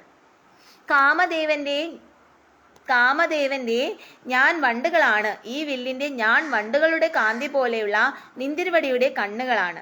പരാശക്തിയുടെ പുരികക്കൊടിയുടെ നടുക്കായി രോമം ഇല്ലാതിരിക്കുന്നത് കാണുമ്പോൾ കാമദേവൻ തന്റെ വലത്തേ കൈകൊണ്ട് പിടിച്ചിരിക്കുന്നതിനാൽ കാമദേവന്റെ മുഴക്കൈയാലും മുഷ്ടിയാലും മറിഞ്ഞിരിക്കുന്നതാണെന്ന് തോന്നുന്നു. ഇവിടെ പ്രകോഷ്ഠം എന്ന് ഉദ്ദേശിക്കുന്നത് മുഴം കൈ മുതൽ മണിബന്ധം വരെയാകുന്നു. ഇപ്രകാരം മനോഹരമായ പുരികക്കൊടികളുള്ള മഹാമായ അടിയനെ അനുഗ്രഹിച്ചാലും. അപ്പൊ അങ്ങനെ മനോഹരമായിട്ടുള്ള പുരികക്കൊടിയുള്ള ആ മഹാമായ ദേവി അടിയനെ അനുഗ്രഹിച്ചാലും എന്ന് പറയുകയാണ്. അപ്പൊ ആ മഹാമായ ദേവി തന്നെ വിചാരിക്കണം അല്ലെ, നമ്മുടെ മായയെ നീക്കണമെങ്കിലും ആ മഹാമായ ദേവി തന്നെ വിചാരിക്കണം. നമ്മളെ ഭക്തിയിലേക്ക് കൊണ്ടുവരണമെങ്കിലും ഭഗവാനിലേക്ക് അടുപ്പിക്കണമെങ്കിലും ആ മഹാമായ ദേവി തന്നെ വിചാരിക്കണം അല്ലേ. അപ്പൊ അതുകൊണ്ട് നമുക്ക് ആ മഹാമായ ദേവിയോട് നമുക്ക് മനസ്സുരുകി പ്രാർത്ഥിക്കാം. അങ്ങനെ ഭഗവാനിലേക്ക് അടുപ്പിക്കാൻ ആ ഭക്തി കൊണ്ടുവരാൻ വേണ്ടിയിട്ടും കൂടി നമുക്ക് ആ മഹാമായ ദേവിയോട് മനസ്സുരുക്കി പ്രാർത്ഥിക്കാം. അതിനു വേണ്ടി ആയിരിക്കണം എല്ലാവരും പ്രാർത്ഥിക്കേണ്ടത്. തങ്ങൾക്ക് മോക്ഷ പദവി ലഭിക്കാൻ വേണ്ടി അല്ലെങ്കിൽ ഭഗവാനിലേക്ക് അടുപ്പിക്കാൻ വേണ്ടിയിട്ടായിരിക്കണം നമ്മൾ ദേവിയോട് പ്രാർത്ഥിക്കേണ്ടത്. അല്ലാതെ നമ്മുടെ തുച്ഛമായിട്ടുള്ള ഭൗതികമായിട്ടുള്ള ആഗ്രഹങ്ങൾക്ക് വേണ്ടി ആവരുത് ദേവിയോട് പ്രാർത്ഥിക്കേണ്ടത്. കാരണം നമ്മൾ ഇനി എത്രയൊക്കെ ഭൗതികമായിട്ടുള്ള ആഗ്രഹങ്ങൾ ആവശ്യപ്പെട്ടു കഴിഞ്ഞാലും അതൊന്നും ഈ ഭൂമിയിൽ ശാശ്വതമാണ് നമുക്ക് പറയാൻ കഴിയില്ല അല്ലേ. ഇപ്പൊ തന്നെ നിങ്ങൾ മനസ്സിലാക്കൂ, അവിടെ ഉരുൾപൊട്ടൽ വന്നപ്പോ അവിടെ അവരുടെ വീടും എല്ലാ സംഭവവും ഒലിച്ചു പോയില്ലേ. അപ്പൊ അന്നേരം അവർക്ക് ഇതെന്തെങ്കിലും അവരുണ്ടാക്കിയെന്ന് പറഞ്ഞിട്ട് അവർക്ക് അത് എന്തെങ്കിലും അനുഭവിക്കാൻ പിന്നീട് കഴിഞ്ഞോ?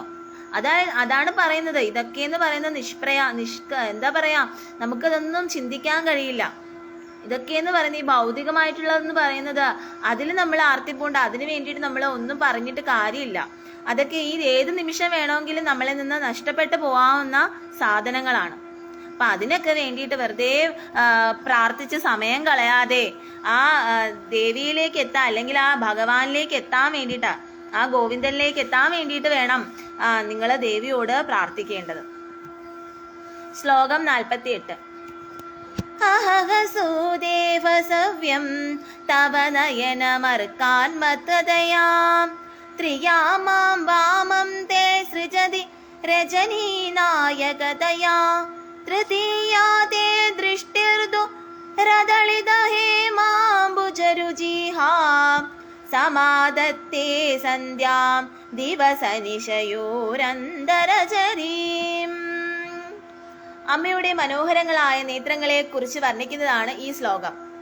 അല്ലയോ ദേവി, അവിടുത്തെ വലത്തെ കണ്ണ് സൂര്യസമാനമായി പകലിനെയും ഇടത്തെ കണ്ണ് ചന്ദ്രത്വം കൊണ്ട് രാത്രിയെയും സൃഷ്ടിക്കുന്നു. സ്വർണ്ണ താമരയുടെ ശോഭയോട് കൂടിയതും കുറച്ച് വിടർന്നതുമായ മൂന്നാമത്തെ കണ്ണ് സന്ധ്യയെയും സൃഷ്ടിക്കുന്നു. ദേവൻ ത്രിനേത്രനും ദേവി ത്രിനയനയുമാണ്. സൂര്യനും ചന്ദ്രനും അഗ്നിയുമാണ് ഈ 3 ശ്രീനയനങ്ങൾ. ഈ വിധത്തിലുള്ള ദേവിയുടെ ത്രിനേത്രങ്ങളെ പൂജിക്കുന്ന അടിയനെ അനുഗ്രഹിച്ചാലും രാത്രി, പകൽ, സന്ധ്യ എന്നീ കലകളോടുകൂടി ദിനം, പക്ഷം, ഋതു, നയനം, മാസം, യുഗം, വർഷം, കൽപ്പം തുടങ്ങിയ കാലങ്ങൾക്കെല്ലാം കാരണഹേതുവായിക്ക് മഹാമായയുടെ നേത്രം ആയതിനാൽ അനാദിയും അനന്തവുമായ കാലപരിച്ഛേദ്യത്വം അമ്മയെ അല്പം പോലും സംബന്ധിക്കുന്നില്ല. അപ്പോൾ ദേവിയെ പ്രാർത്ഥിക്കാനാണ് ഇവിടെ പറയുന്നത്. കാലം എന്താ പറയുന്നത്, ദേവീന്ദ്ര രാത്രിയോ പകലോ സന്ധ്യയോ എന്നീ കാലങ്ങളോട് കൂടിയ ദിനമോ പക്ഷം, ഋതു, നയനം, മാസം, യുഗം, വർഷം, കൽപ്പം തുടങ്ങിയ കാലങ്ങളൊന്നും എന്താണ് പറയുന്നത്, മഹാമായയുടെ നേത്രം ആയതിനാല് അനാദിയും അന്തവുമായ കൽപ്പരിച്ഛേദിത്വം അമ്മയെ അല്പം പോലും ബാധിക്കുന്നില്ല എന്നാണ് പറയുന്നത്. ശ്ലോകം 49.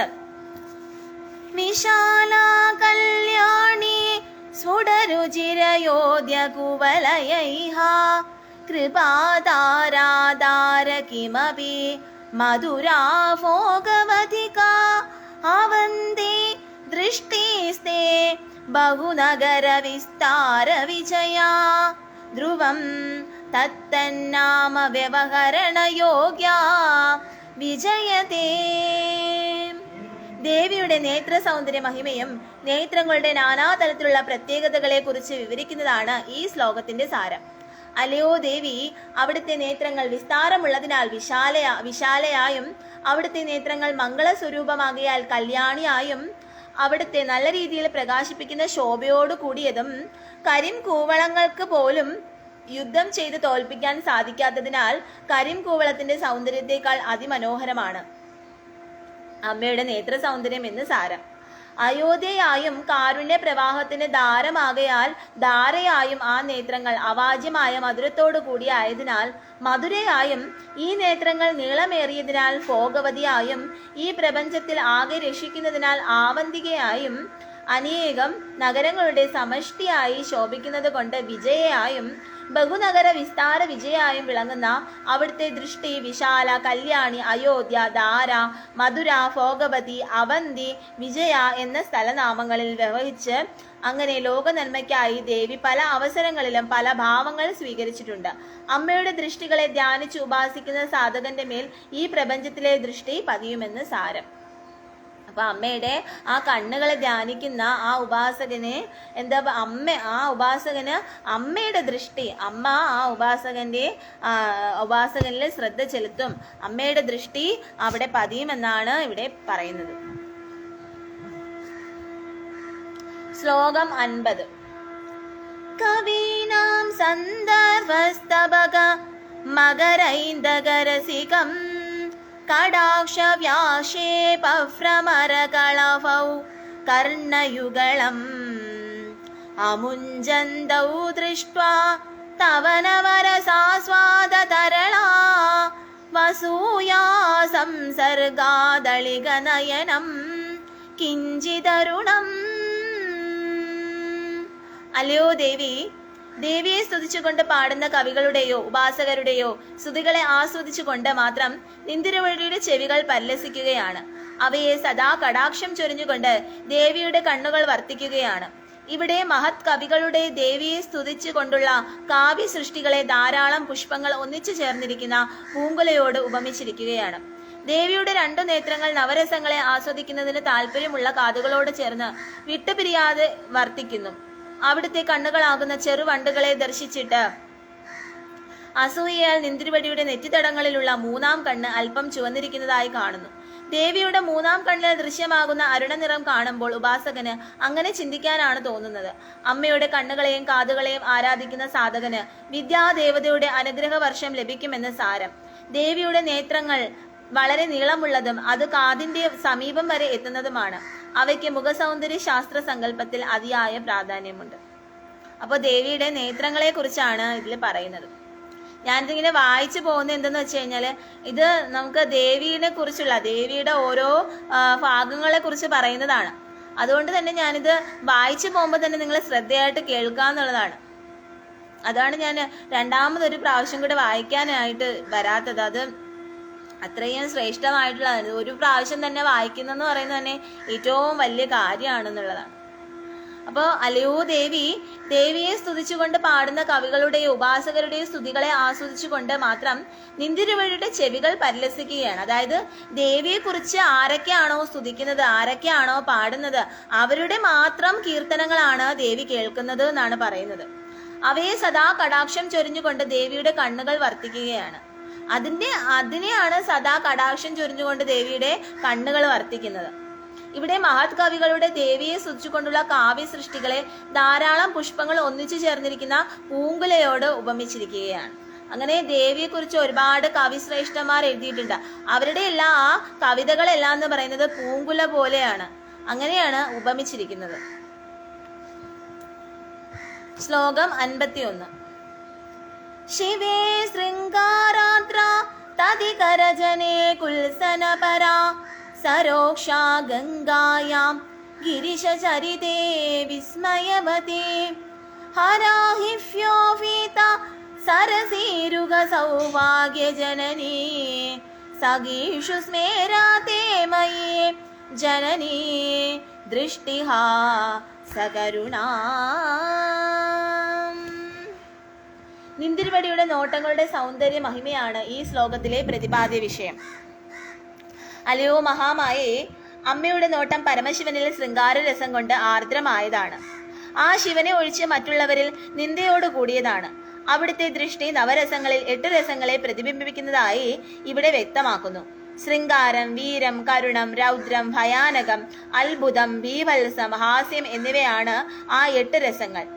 ഇവയുടെ സ്ഥായി ഭാവങ്ങൾ രതി, ഉത്സാഹം, ശോകം, ക്രോധം, ഭയം, വിസ്മയം, രുഗുപസ, ഹാസ്യം എന്നിങ്ങനെയാണ്.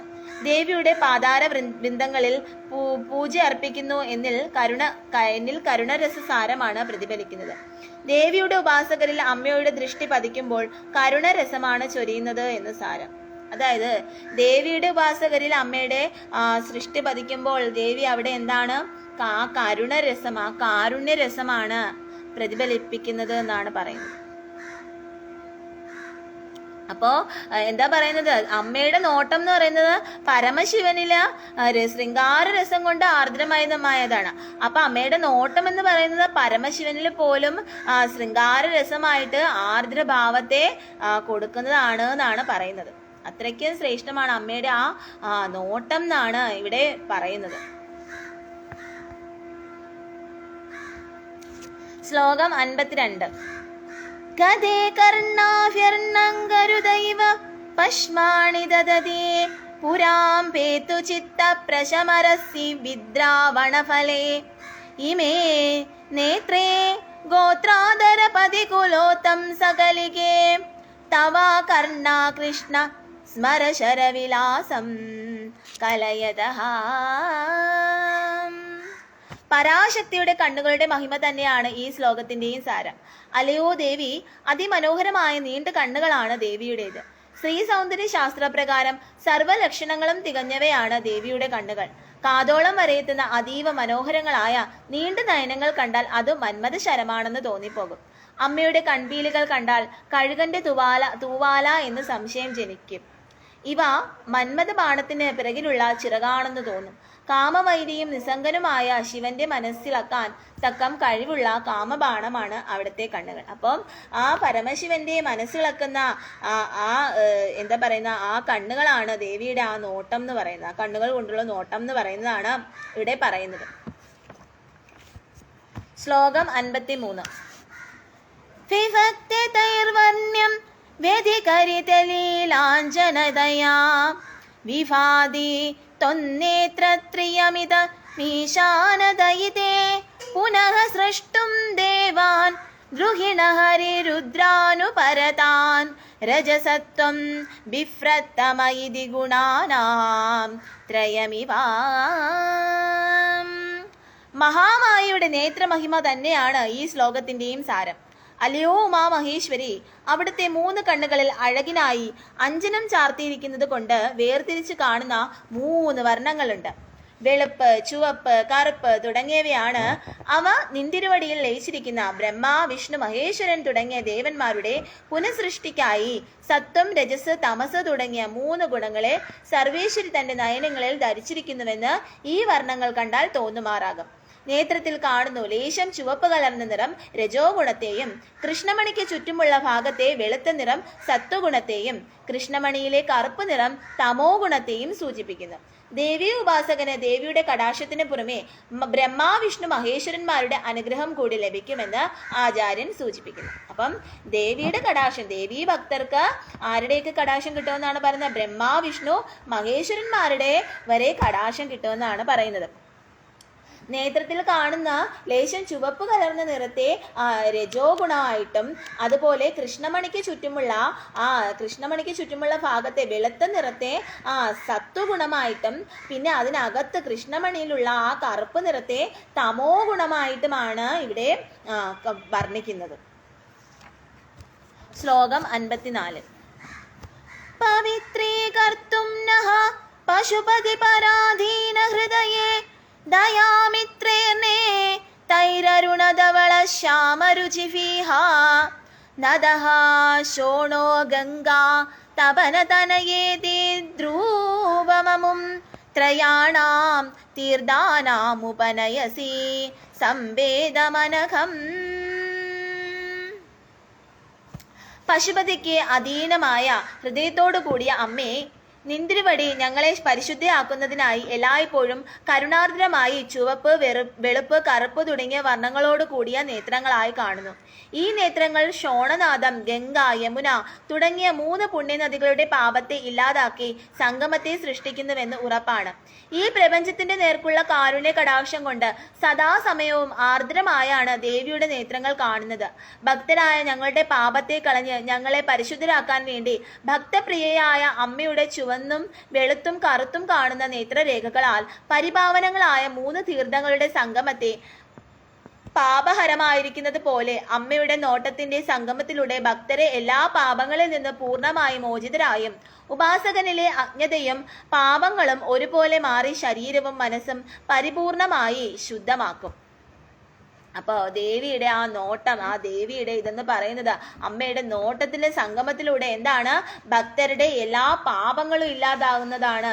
അതുപോലെ അവർ പൂർണ്ണരായും മോചിതരാവുന്നതാണ്. സകല ദുരിതങ്ങളിൽ നിന്നും അവര് പൂർണ്ണരായിട്ടും മോചിതരാവുന്നതാണ്. അവർ മോക്ഷത്തെ പ്രാപിക്കുന്ന, ആ മോക്ഷപദത്തെ പ്രാപിക്കുന്നതായിരിക്കും. അതുപോലെ തന്നെ അവരിലെ അജ്ഞതയും പാപങ്ങളും എല്ലാം തന്നെ ഒരുപോലെ മാറി ശരീരവും മനസ്സും പരിപൂർണമായി ശുദ്ധമാകുന്നതുമായിരിക്കും എന്നാണ് പറയുന്നത്. അപ്പോൾ നോക്കൂ, ആ ദേവിയുടെ ഒരു കരുണ, ആ ദേവിയുടെ ഒരു നോട്ടം, ഇത് കിട്ടാൻ വേണ്ടിയിട്ടായിരിക്കണം നമ്മളെല്ലാവരും പ്രാർത്ഥിക്കേണ്ടത്. അതേപോലെ ആ ഭഗവാന്റെ, ആ ശ്രീകൃഷ്ണന്റെ, ആ ഗോവിന്ദന്റെ, ആ ശിവഭഗവാന്റെ ഒക്കെ ആ ഒരു നോട്ടം നമ്മളിൽ, ആ നാരായണന്റെ, ആ ലക്ഷ്മി ദേവിയുടെ ഒക്കെ ഒരു നോട്ടം, ആ ദേവീദേവന്മാരുടെ, ആ ഭഗവാന്റെ, ആ പരമാത്മാവായ ശ്രീകൃഷ്ണന്റെ ആ ഒരു നോട്ടം നമ്മളിൽ കിട്ടാൻ വേണ്ടിയിട്ടായിരിക്കണം നമ്മൾ എപ്പോഴും പരിശ്രമിക്കേണ്ടത്. അപ്പോൾ നമ്മളെപ്പോഴും ഏത് ദേവന്മാരോടായാലും ആരോടായാലും നമ്മൾ പ്രാർത്ഥിക്കേണ്ടത് നമ്മുടെ ഭൗതികപരമായിട്ടുള്ള കാര്യങ്ങൾക്ക് വേണ്ടി ആവരുത് പ്രാർത്ഥിക്കേണ്ടത്. ഈ ഭൗതികപരമായിട്ടുള്ള ഭൂമിയിലുള്ള ഭൗതികപരമായിട്ടുള്ള എല്ലാം എന്ന് പറയുന്നത് എപ്പോഴും നമുക്ക് സുഖം ഉണ്ടെങ്കിൽ കൂടിയും അതിനേക്കാളേറെ നമുക്ക് ദുഃഖമാണ് തരുന്നത്. അതുകൊണ്ട് എപ്പോഴും നമ്മൾ ആ ഭഗവാനിൽ എത്തിക്കാൻ വേണ്ടിയിട്ട്, ആ മോക്ഷത്തിന് വേണ്ടിയിട്ട്, ആ ശാശ്വതമായിട്ടുള്ള നമ്മുടെ ഏത് പദമാണോ നമുക്കുള്ളത് ആ ശാശ്വതമായിട്ടുള്ള പദത്തിൽ നമ്മൾ എവിടെ നിന്നാണോ വന്ന് അവിടേക്ക് നമ്മളെ എത്തിക്കാൻ വേണ്ടി, അല്ലെങ്കിൽ അവിടെ ആ പ്രേമ ഭക്തി നമുക്ക് തരാൻ വേണ്ടി, ആ ഭഗവാന് നമ്മളെ എത്തിക്കാൻ വേണ്ടിയിട്ട് വേണം അത്രയും കാരുണ്യമായിട്ട് നമ്മൾ പ്രാർത്ഥിക്കേണ്ടത്. ആരോടായാലും, ആ ദേവിയോടായാലും ദേവനോടായാലും ഭഗവാനോടായാലും അതിനു വേണ്ടിയിട്ടായിരിക്കണം നമ്മൾ എല്ലാവരും ഇപ്പൊ പ്രാർത്ഥിക്കേണ്ടത്. അല്ലാതെ നമ്മുടെ ഭൗതികമായിട്ടുള്ള കാര്യങ്ങൾക്ക് വേണ്ടി ആവരുത് നമ്മൾ ഒരിക്കലും പ്രാർത്ഥിക്കേണ്ടത്. ശ്ലോകം 55. നിമേഷോന്മേഷാഭ്യാം പ്രളയമുദയം യാതി ജഗതേ തവേത്യാഹുഹാസന്തോ ധരണിധരരാജന്യതനയേ തുദുന്മേഷാജാതം ജഗതിദമശേഷം പ്രളയതഃ പരിത്രാതും ശങ്കേ പരിഹൃതനിമേഷാസ്തവ ദൃശഃ. നേത്രമഹിമയ്ക്കൊപ്പം ഈ പ്രപഞ്ചത്തിന്റെ നേർക്കുള്ള ദേവിയുടെ മാതൃവാത്സല്യം വ്യക്തമാക്കുന്നതാണ് ഈ ശ്ലോകം. അപ്പം നേത്രമഹിമയ്ക്കൊപ്പം ഈ പ്രപഞ്ചത്തിന്റെ നേർക്കുള്ള ദേവിയുടെ ആ മാതൃവാത്സല്യത്തെ വ്യക്തമാക്കുന്നതാണ് ഈ ശ്ലോകം എന്ന് പറയുന്നത്. അല്ലയോ പർവ്വതരാജപുത്രിയായ ദേവി, നിന്തിരുവടിയുടെ കണ്ണുകൾ അടയ്ക്കുന്നതും തുറക്കുകയും ചെയ്യുന്നതിനാൽ ഈ പ്രപഞ്ചത്തിന് നാശവും ഉദയവും ഉണ്ടാകുന്നു. നിന്തിരുവടിയുടെ കണ്ണുകൾ അടയ്ക്കുമ്പോൾ ഈ പ്രപഞ്ചം മഹാപ്രളയത്തിൽ അകപ്പെട്ട് നശിക്കുന്നു. അതുപോലെ നേത്രങ്ങൾ തുറക്കുമ്പോൾ പുനഃസൃഷ്ടിക്കപ്പെടുന്നു എന്ന് സത്തുക്കൾ ഉദ്ധരിക്കുന്നു. ആയതിനാൽ ഈ പ്രപഞ്ചത്തിന്റെ രക്ഷയ്ക്കായി മഹാമായ കണ്ണടയ്ക്കാതിരിക്കുകയാണെന്നും ഞാൻ സംശയിക്കുന്നു. സകല ചരാചരങ്ങളുടെയും മാതാവായ അമ്മ നിറഞ്ഞ മാതൃവാത്സല്യത്തോടെ തന്റെ സുഖങ്ങൾ എല്ലാം ത്യജിച്ച് ഈ പ്രപഞ്ചത്തിലെ സന്താനങ്ങളുടെ രക്ഷയ്ക്കായി എല്ലായ്പ്പോഴും ഉണർന്നിരിക്കുന്നു എന്ന് സാരം. അതായത് ദേവി തൻ്റെ ഈ മാതൃവാത്സല്യം ഉള്ളത് കൊണ്ട് തന്നെ സകല ചരാചരങ്ങളുടെയും മാതാവായ ആ ദേവി അമ്മ നിറഞ്ഞ മാതൃവാത്സല്യത്തോടു കൂടി തൻ്റെ സുഖങ്ങളെ എല്ലാം ത്യജിച്ച് തനിക്ക് എന്തൊക്കെ സുഖങ്ങളാണോ ഉള്ള ആ സുഖങ്ങളെ എല്ലാം ആ ദേവി ത്യജിച്ചുകൊണ്ട് തങ്ങളുടെ മക്കൾക്ക് വേണ്ടിയിട്ട് ആ മാതൃവാത്സല്യത്തിന് വേണ്ടി ദേവി എപ്പോഴും തൻ്റെ കണ്ണുകളെല്ലാം തുറന്നു വെച്ചുകൊണ്ട് ഉണർന്നിരിക്കുന്നു എന്നാണ്. ഉണർന്നിരുന്ന് ഈ പ്രപഞ്ചത്തെ സംരക്ഷിക്കുന്നു എന്നാണ് ഇവിടുന്ന് മനസ്സിലാക്കേണ്ടത്, ഇവിടെ പറയുന്നത്. അങ്ങനെ ദേവി ഉണർന്നിരിക്കുകയാണ്. നോക്കൂ, എത്ര കാരുണ്യവതിയാണല്ലേ ദേവി. ശ്ലോകം 56. തവാപർണേ കർണേ ജപനയന പൈശൂന്യ ചകിതാ നീലയന്തേ തോയേ നിയതമനിമേഷാഃ ശബരികാഃ ഇയം ച ശ്രീർബന്ധചതപ്പുടകവാടം കുവലയം ജഗാതി പ്രത്യൂഷേ നിശിച വികടയ്യാ പ്രവിശതി. ദേവിയുടെ നയന മഹിമ തന്നെയാണ് ഈ ശ്ലോകത്തിന്റെയും സാരം. അല്ലയോ പാർവതി ദേവി, കണ്ണുകൾ ചിമ്മാതെ വെള്ളത്തിനുള്ളിൽ ഒളിച്ച് പെൺമീനുകൾ കിടക്കുന്നത് അവിടത്തെ കർണം വരെ നീണ്ടു കിടക്കുന്നു. മനോഹരമായ നയനങ്ങളുടെ ദുർബോധത്തെ ഭയന്നിട്ടാണ്. ഇതേ ലക്ഷ്മി ദേവിയും കരിങ്കൂവള പൂവിനെ ഇവിടെ അടയ്ക്കപ്പെട്ട ഇതളുകളാക്കുന്നു. കവാടത്തോടു കൂടിയ കരിങ്കൂവള പൂവിനെയാണ് സൂചിപ്പിക്കുന്നത്. നിത്യേന പ്രഭാതത്തിൽ ഉപേക്ഷിക്കുകയും രാത്രിയിൽ അവ തുറന്ന് പ്രവേശിക്കുന്നു. പെൺമത്സ്യങ്ങൾ മറഞ്ഞു കിടക്കാൻ കാരണം ദേവിയുടെ നയനങ്ങൾ പരൽമീൻ കണ്ണിനോട് സാമ്യപ്പെടുത്തിയാലുള്ള ഭയം കാരണമാണ്. സാധാരണ സുന്ദരികളായ സ്ത്രീകളുടെ കണ്ണുകളെ പെൺമീനുകളുടെ നയനങ്ങളോട് ഉപമിക്കാറുണ്ട്. ഇത്തരത്തിലുള്ള ഉപമിക്കൽ മനുഷ്യരുടെ കണ്ണുകൾക്കല്ലാതെ ദേവിയുടെ നയനങ്ങൾക്ക് ഒട്ടും യോജിപ്പിക്കില്ല എന്ന് അവർക്ക് നന്നായി അറിയാം. പകൽ സമയത്ത് കരിങ്കൂവള പൂവിന്റെ ഇതളുകൾ അടയുകയും രാത്രിയിൽ വിടരുകയും ചെയ്യുന്നതാണ് പതിവ്. ഇവിടെ കരിങ്കൂവള പൂവിന്റെ അധിപതിയായ ലക്ഷ്മി ദേവി പകൽ സമയത്ത് അടഞ്ഞുപോയ കരിങ്കൂവളത്തിന്റെ ഉള്ളിൽ നിന്ന് അമ്മയുടെ കണ്ണുകളിലേക്ക് പ്രവേശിക്കുകയാണോ എന്ന് ഭക്തർക്ക് തോന്നിപ്പോകും. അങ്ങനെ ലക്ഷ്മി ദേവിയുടെ വാസസ്ഥലം അവിടുത്തെ നയനങ്ങളിലാണ്. പരാശക്തിയുടെ കരുണാകടാക്ഷത്തിന് പാത്രമാകുന്ന ഉപാസകന് സകലമാനവിധ ഐശ്വര്യവും ലഭിക്കുമെന്ന് സാരം. അപ്പം ലക്ഷ്മി ദേവിയുടെ വാസസ്ഥലം എന്ന് പറയുന്നത് എവിടെയാണ്? ദേവിയുടെ ആ കണ്ണുകളിൽ തന്നെയാണ് എന്നാണ് പറയുന്നത്.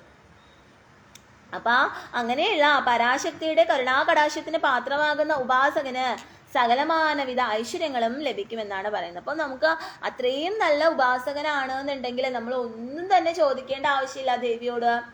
ആ ദേവി നമുക്ക് എല്ലാം അറിഞ്ഞു തന്നെ തരുന്നതായിരിക്കും.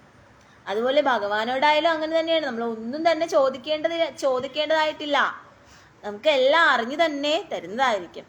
പക്ഷെ നമ്മുടെ ഹൃദയം എന്ന് പറയുന്നത് അത്രയും പരിശുദ്ധമാവണം. നമ്മൾ ആർക്കും അറിഞ്ഞുകൊണ്ട് ഒരു തെറ്റും ചെയ്യാൻ പാടില്ല, ആരെ അറിഞ്ഞുകൊണ്ട് ദ്രോഹിക്കാൻ പാടില്ല. അത്രയ്ക്കും പ്യുവറാകുക നമ്മുടെ ഹൃദയം എന്ന് പറയുന്നത്. അപ്പോഴാണ് നമുക്ക് ആ ഒരു വലിയ സാധകനാകുമ്പോൾ, അങ്ങനെ ഒരു ഇതാകുമ്പോഴാണ് ദേവി നമ്മളോട് ചോദിക്കാതെ തന്നെ നമുക്ക് എല്ലാം തരുന്നത്, അല്ലെങ്കിൽ ഭഗവാൻ നമുക്ക് ചോദിക്കാതെ തന്നെ നമുക്ക് എന്താ വേണ്ടതെന്ന് വെച്ചാൽ തരുന്നത്. അതുകൊണ്ട് ആരും അവരുടെ ആഗ്രഹങ്ങൾ പറഞ്ഞ് ചോദിക്കേണ്ട ആവശ്യമില്ല, അവരുടെ മനസ്സ് നന്നാക്കിയാൽ മതി എന്നുള്ളതാണ്. അതാണ് ഇവിടെയും പറഞ്ഞിരിക്കുന്നത്. ശ്ലോകം 57.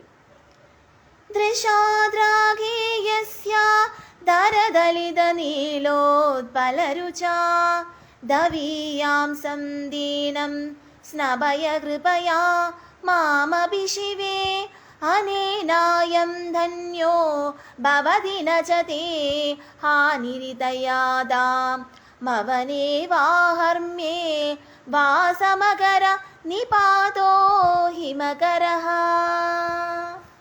മഹാമായയുടെ കരുണാകടാക്ഷത്തിന്റെ മഹിമയാണ് ഈ ശ്ലോകത്തിന്റെ സാരം. അല്ലയോ ദേവി, അവിടുത്തെ കണ്ണുകൾ നീലോൽപല പുഷ്പത്തിന്റെ കാന്തിയോട് കൂടിയതാണ്. അവിടുത്തെ അല്പം വിടർന്ന കണ്ണുകൾ നല്ല നീളമുള്ളവയാണ്. നിന്തിരുവടിയിൽ നിന്ന് വളരെ അകലെ കിടക്കുന്ന ദരിദ്രനായ എന്നെയും അവിടുത്തെ കൃപാകടാക്ഷങ്ങളാൽ സ്നാനം ചെയ്യിക്കണേ. ഈ കടാക്ഷാഭിഷേകത്താൽ ഈ ഉള്ളവൻ കൃതാർത്ഥനായി തീരട്ടെ. ചന്ദ്രകിരണം ഭൂമിയിലേക്ക് ചൊരിയുമ്പോൾ അവ വനത്തിലും മാളികയിലും ഒരുപോലെ പതിക്കുന്നു.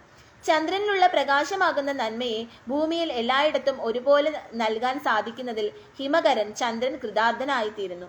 അല്ലയോ ദേവി, അവിടുത്തെ കൃപ ലഭിക്കുന്നതിന് പണ്ഡിതനെന്നോ പാമരനെന്നോ എന്ത് ഭേദമാണുള്ളത്? ഒന്നുമില്ല എന്ന് ഉറപ്പാണ്. ഇപ്രകാരത്തിൽ നിന്തിരുപടി അവിടുത്തെ ഭക്തനായ എൻ്റെ തെറ്റുകൾ ക്ഷമിച്ച് ഈ ഉള്ളവനെ കൂടി അനുഗ്രഹിക്കുന്നതിന് ദേവിക്ക് എന്ത് നഷ്ടമാണ് വരാനുള്ളത്? ഒരു നഷ്ടവുമില്ല. അപ്പൊ ദേവിയെ കുറിച്ച് പറയാണ്. അല്ലയോ ദേവി, അവിടുത്തെ കണ്ണുകൾ നീലോൽപ്പന പുഷ്പത്തിന്റെ കാന്തിയോട് കൂടിയതാണ്. അവിടുത്തെ അല്പം വിടർന്ന കണ്ണുകൾ നല്ല നീളമുള്ളവയാണ്. നിന്തിരുവടിയിൽ നിന്ന് വളരെ അകലെ കിടക്കുന്ന ദരിദ്രനായ എന്നെയും അവിടുത്തെ കൃപാകടാക്ഷങ്ങളാൽ സ്നാനം ചെയ്യിപ്പിക്കണമേ. ഈ കടാക്ഷാഭിഷേകത്താൽ ഈ ഉള്ളവൻ കൃതാർത്ഥനായി തീരട്ടെ.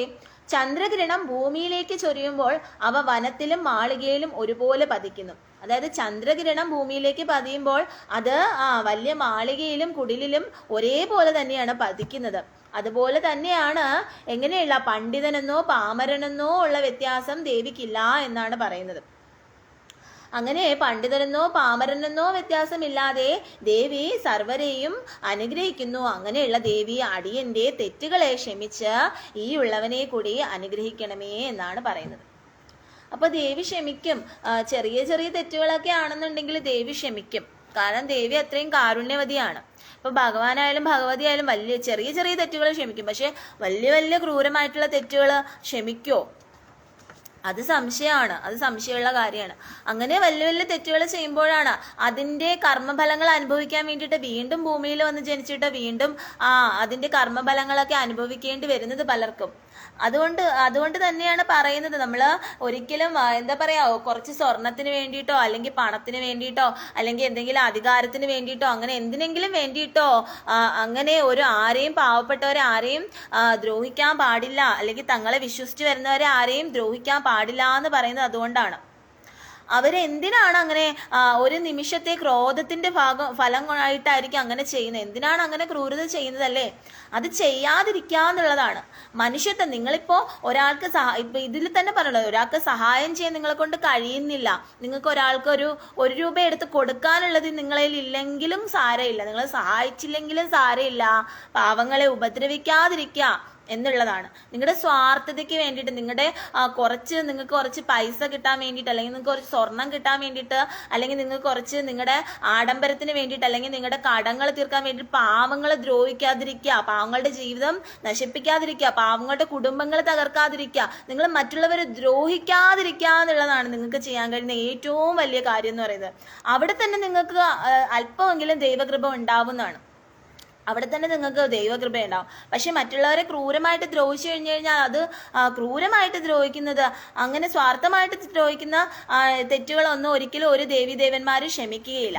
എന്നാൽ ചെറിയ ചെറിയ തെറ്റുകളൊക്കെ നമ്മുടെ സാഹചര്യം കൊണ്ട് എന്തെങ്കിലുമൊക്കെ ചെറിയ ചെറിയ തെറ്റുകൾ സംഭവിച്ചു പോയിട്ടുണ്ടെങ്കിൽ അതൊക്കെ ദേവി തീർച്ചയായിട്ടും, ദേവിയും ഭഗവാനും ഒക്കെ തീർച്ചയായിട്ടും അതൊക്കെ ക്ഷമിക്കുന്നതായിരിക്കും. അതുകൊണ്ട് കഴിവതും നിങ്ങൾ ആർക്കും ഒരു ദ്രോഹം ചെയ്യാതിരിക്കുക എന്നുള്ളതാണ്. പാവങ്ങളെ ദ്രോഹിക്കാതിരിക്കുക, പാവപ്പെട്ടവരെ ദ്രോഹിക്കാതിരിക്കുക, മറ്റുള്ളവരെ ദ്രോഹിക്കാതിരിക്കുക. അതാണ് എനിക്ക് എല്ലാവരോടും പറയാനുള്ളത്. പലരും പലരുടെ സ്വാർത്ഥമായ കാര്യങ്ങൾക്ക് വേണ്ടി പല പലതരത്തിലുള്ള തെറ്റുകൾ ചെയ്യുന്നുണ്ടല്ലേ. മറ്റുള്ളവരിൽ നിന്ന് ഉള്ള ധനം ആർജിക്കാൻ വേണ്ടിയിട്ട് പലരും പലതരത്തിലുള്ള തെറ്റുകൾ ചെയ്യുന്നുണ്ടല്ലേ. അതവർക്ക് എന്നായാലും അത് അവരുടെ തലയിൽ ഒരു ഇടുത്തി പോലെ, അതവരുടെ ശാപമായിട്ട് തന്നെ അവർക്ക് എപ്പോഴും അത് കൂടെ ഉണ്ടാവും എന്നുള്ളത് സത്യമായ കാര്യമാണ്. അതുകൊണ്ട് ദയവ് ചെയ്തിട്ട് ആരെയും ദ്രോഹിക്കാതിരിക്കുക എന്നുള്ളതാണ്. എന്തിന്റെ പേരിലാണെങ്കിലും ആയിക്കോട്ടെ, ആരെയും ദ്രോഹിക്കാതിരിക്കുക, പാവങ്ങളെ ചതിക്കാതിരിക്കുക, വഞ്ചിക്കാതിരിക്കുക എന്നുള്ളതാണ് ചെയ്യാൻ കഴിയുന്ന ഏറ്റവും വലിയ കാര്യം എന്ന് പറയുന്നത്. അങ്ങനെ നമ്മൾ ആരെയും ദ്രോഹിക്കാതിരിക്കുമ്പോഴാണ് അവിടെ നമുക്ക് ആ ഈശ്വരന്റെ സാന്നിധ്യം ഉണ്ടാവുന്നതും ആ ഭഗവാന്റെ അല്ലെങ്കിൽ ആ ഭഗവതിയുടെ കരുണ നമുക്ക് കടാക്ഷമായിട്ട് ഉണ്ടാവുന്നതും എന്നാണ് ഇവിടെ പറയുന്നത്. ശ്ലോകം 58. ഹരാലം തേ പാളിയുഗലമകരാജന്യതനയേ ന കേശാമാദത്തേ കുസുമശരകോദണ്ഡകതൃകം തിരച്ചീനോ യത്ര ശ്രവണപദമുല്ലംഘ്യ വിലസന്നപാംഗവ്യവസംഗോ ദിശതി ശരസന്താനധിഷണാം. ഭക്തവത്സലയായ ദേവിയുടെ പാലിയുഗലമാണ് 2 കണ്ണുകൾക്കും 2 കാതുകൾക്കും നടുക്കായി കാണുന്ന പ്രദേശം ഈ ശ്ലോകത്തിലെ സാരം. അല്ലയോ സർവമംഗളയായ ദേവി, നിന്തിരുവടിയുടെ കാതുകൾക്കും മിഴികൾക്കും മധ്യയുള്ള വക്രമായ പ്രദേശം കാണുമ്പോൾ അത് മന്മഥന്റെ ധനുസാണോ എന്ന് സംശയവും എല്ലാ പേർക്കും ഉണ്ടാകുന്നു. അതുപോലെ അമ്മയുടെ കടാക്ഷ ദൈർഘ്യം വില്ലിൽ തൊടുത്ത ബാണമോ എന്ന് സംശയം ജനിപ്പിക്കുന്നു. ദേവിയുടെ നോട്ടത്തെ കാമദേവന്റെ ബാണമായി ചിന്തിക്കുന്നു. അമ്മയുടെ കണ്ണിന്റെയും മുഖത്തിന്റെയും അതീവ സൗന്ദര്യ വിശേഷണവും ആകർഷണത്വവുമാണ് ഇവിടെ വ്യക്തമാക്കുന്നത്. ഈ പ്രപഞ്ചത്തെ ആകെ ആകർഷിക്കാൻ പോകുന്നതാണ് അവിടുത്തെ മുഖകാന്തി എന്ന് സാരം. അപ്പൊ ദേവിയുടെ മുഖകാന്തിയെ കുറിച്ചാണ് പറഞ്ഞത്. ഈ പ്രപഞ്ചത്തെ തന്നെ മോഹിപ്പിക്കാൻ തക്കെയുള്ളതാണ് ദേവിയുടെ ആ മുഖകാന്തി എന്ന് പറയുന്നതെന്നാണ് ഇവിടെ പറയുന്നത്. അപ്പോൾ എനിക്കതാണ് പറയുന്നത്, നിങ്ങളെ കൊണ്ട് ഒന്നും ചെയ്യാൻ കഴിയുന്നില്ലെങ്കിൽ സാരമില്ല. നിങ്ങൾക്കിപ്പോൾ എന്തെങ്കിലുമൊക്കെ മറ്റുള്ളവർക്ക് വേണ്ടി സഹായം ചെയ്യാൻ അങ്ങനെയൊക്കെ നിങ്ങൾക്ക് കഴിയുന്നില്ലെങ്കിലും സാരമില്ല. പക്ഷെ നിങ്ങൾ പാവപ്പെട്ടവരെ നിഷ്കളങ്കരായിട്ടുള്ളവരെ ഉപദ്രവിക്കാതിരിക്കുക എന്നുള്ളതാണ്. അതായത് നമ്മെ കൊണ്ട് ആർക്കും ഒരു ഉപദ്രവവും ഒരു ദ്രോഹവും ഉണ്ടാക്കാതിരിക്കുക എന്നുള്ളതാണ്. അത് മാത്രമാണ് നമുക്ക് ചെയ്യാൻ കഴിയുന്ന ഏറ്റവും വലിയ കാര്യം എന്ന് പറയുന്നത്. അതാണ് പറയുന്നത്, നമ്മൾ ആരെയും സഹായിച്ചില്ലെങ്കിലും വേണ്ടില്ല, ഉപദ്രവിക്കാതെയെങ്കിലും ഇരിക്കുക എന്നുള്ളതാണ്. അങ്ങനെയെങ്കിലും ചെയ്യുമ്പോൾ നമുക്ക് അവിടെയെങ്കിലും നമുക്ക് അല്പമെങ്കിലും ആ ഒരു കടാക്ഷം കിട്ടുന്നതായിരിക്കും. ആ ഭഗവാന്റെ ശ്രീകൃഷ്ണന്റെ അല്ലെങ്കിൽ ആ വിഷ്ണു ഭഗവാന്റെ, നിങ്ങൾ ആരെയാണോ പൂജിക്കുന്ന ആ ദേവിയുടെ ദേവന്റെ ഒക്കെ ആ ഒരു കടാക്ഷം നിങ്ങൾക്ക് കിട്ടുന്നതായിരിക്കും. അതുകൊണ്ട് ആരെയും ദ്രോഹിക്കാതിരിക്കുക, അതാണ് നമുക്ക് ഈ മനുഷ്യ രാശിയിൽ ചെയ്യാൻ കഴിയുന്ന ഏറ്റവും വലിയ കാര്യം എന്ന് പറയുന്നത്. ശ്ലോകം 59.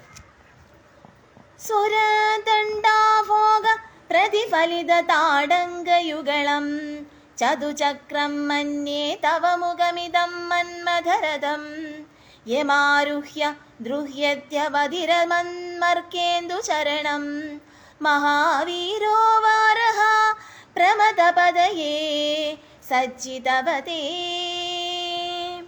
ദേവിയുടെ മുഖസൗന്ദര്യ മഹിമ തന്നെയാണ് ഈ ശ്ലോകത്തിന്റെയും പ്രതിപാദ വിഷയം.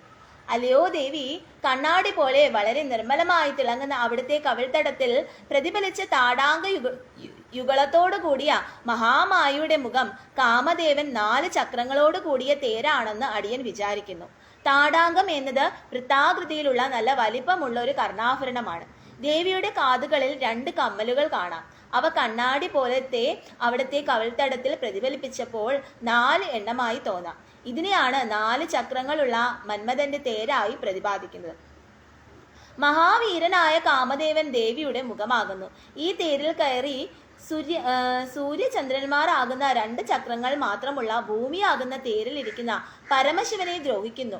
നിസ്സംഗനും നിർവികാരനുമായ ഭഗവാൻ ശിവന്റെ മനസ്സിനെ ചഞ്ചല ചിത്തനാക്കാൻ അവിടുത്തെ മുഖത്തിന് സാധിക്കുമെങ്കിൽ ദേവിയുടെ മുഖസൗന്ദര്യത്തിന്റെ ആകർഷണീയതയും വശ്യതയും പറയേണ്ടതില്ലല്ലോ എന്ന് സാരം.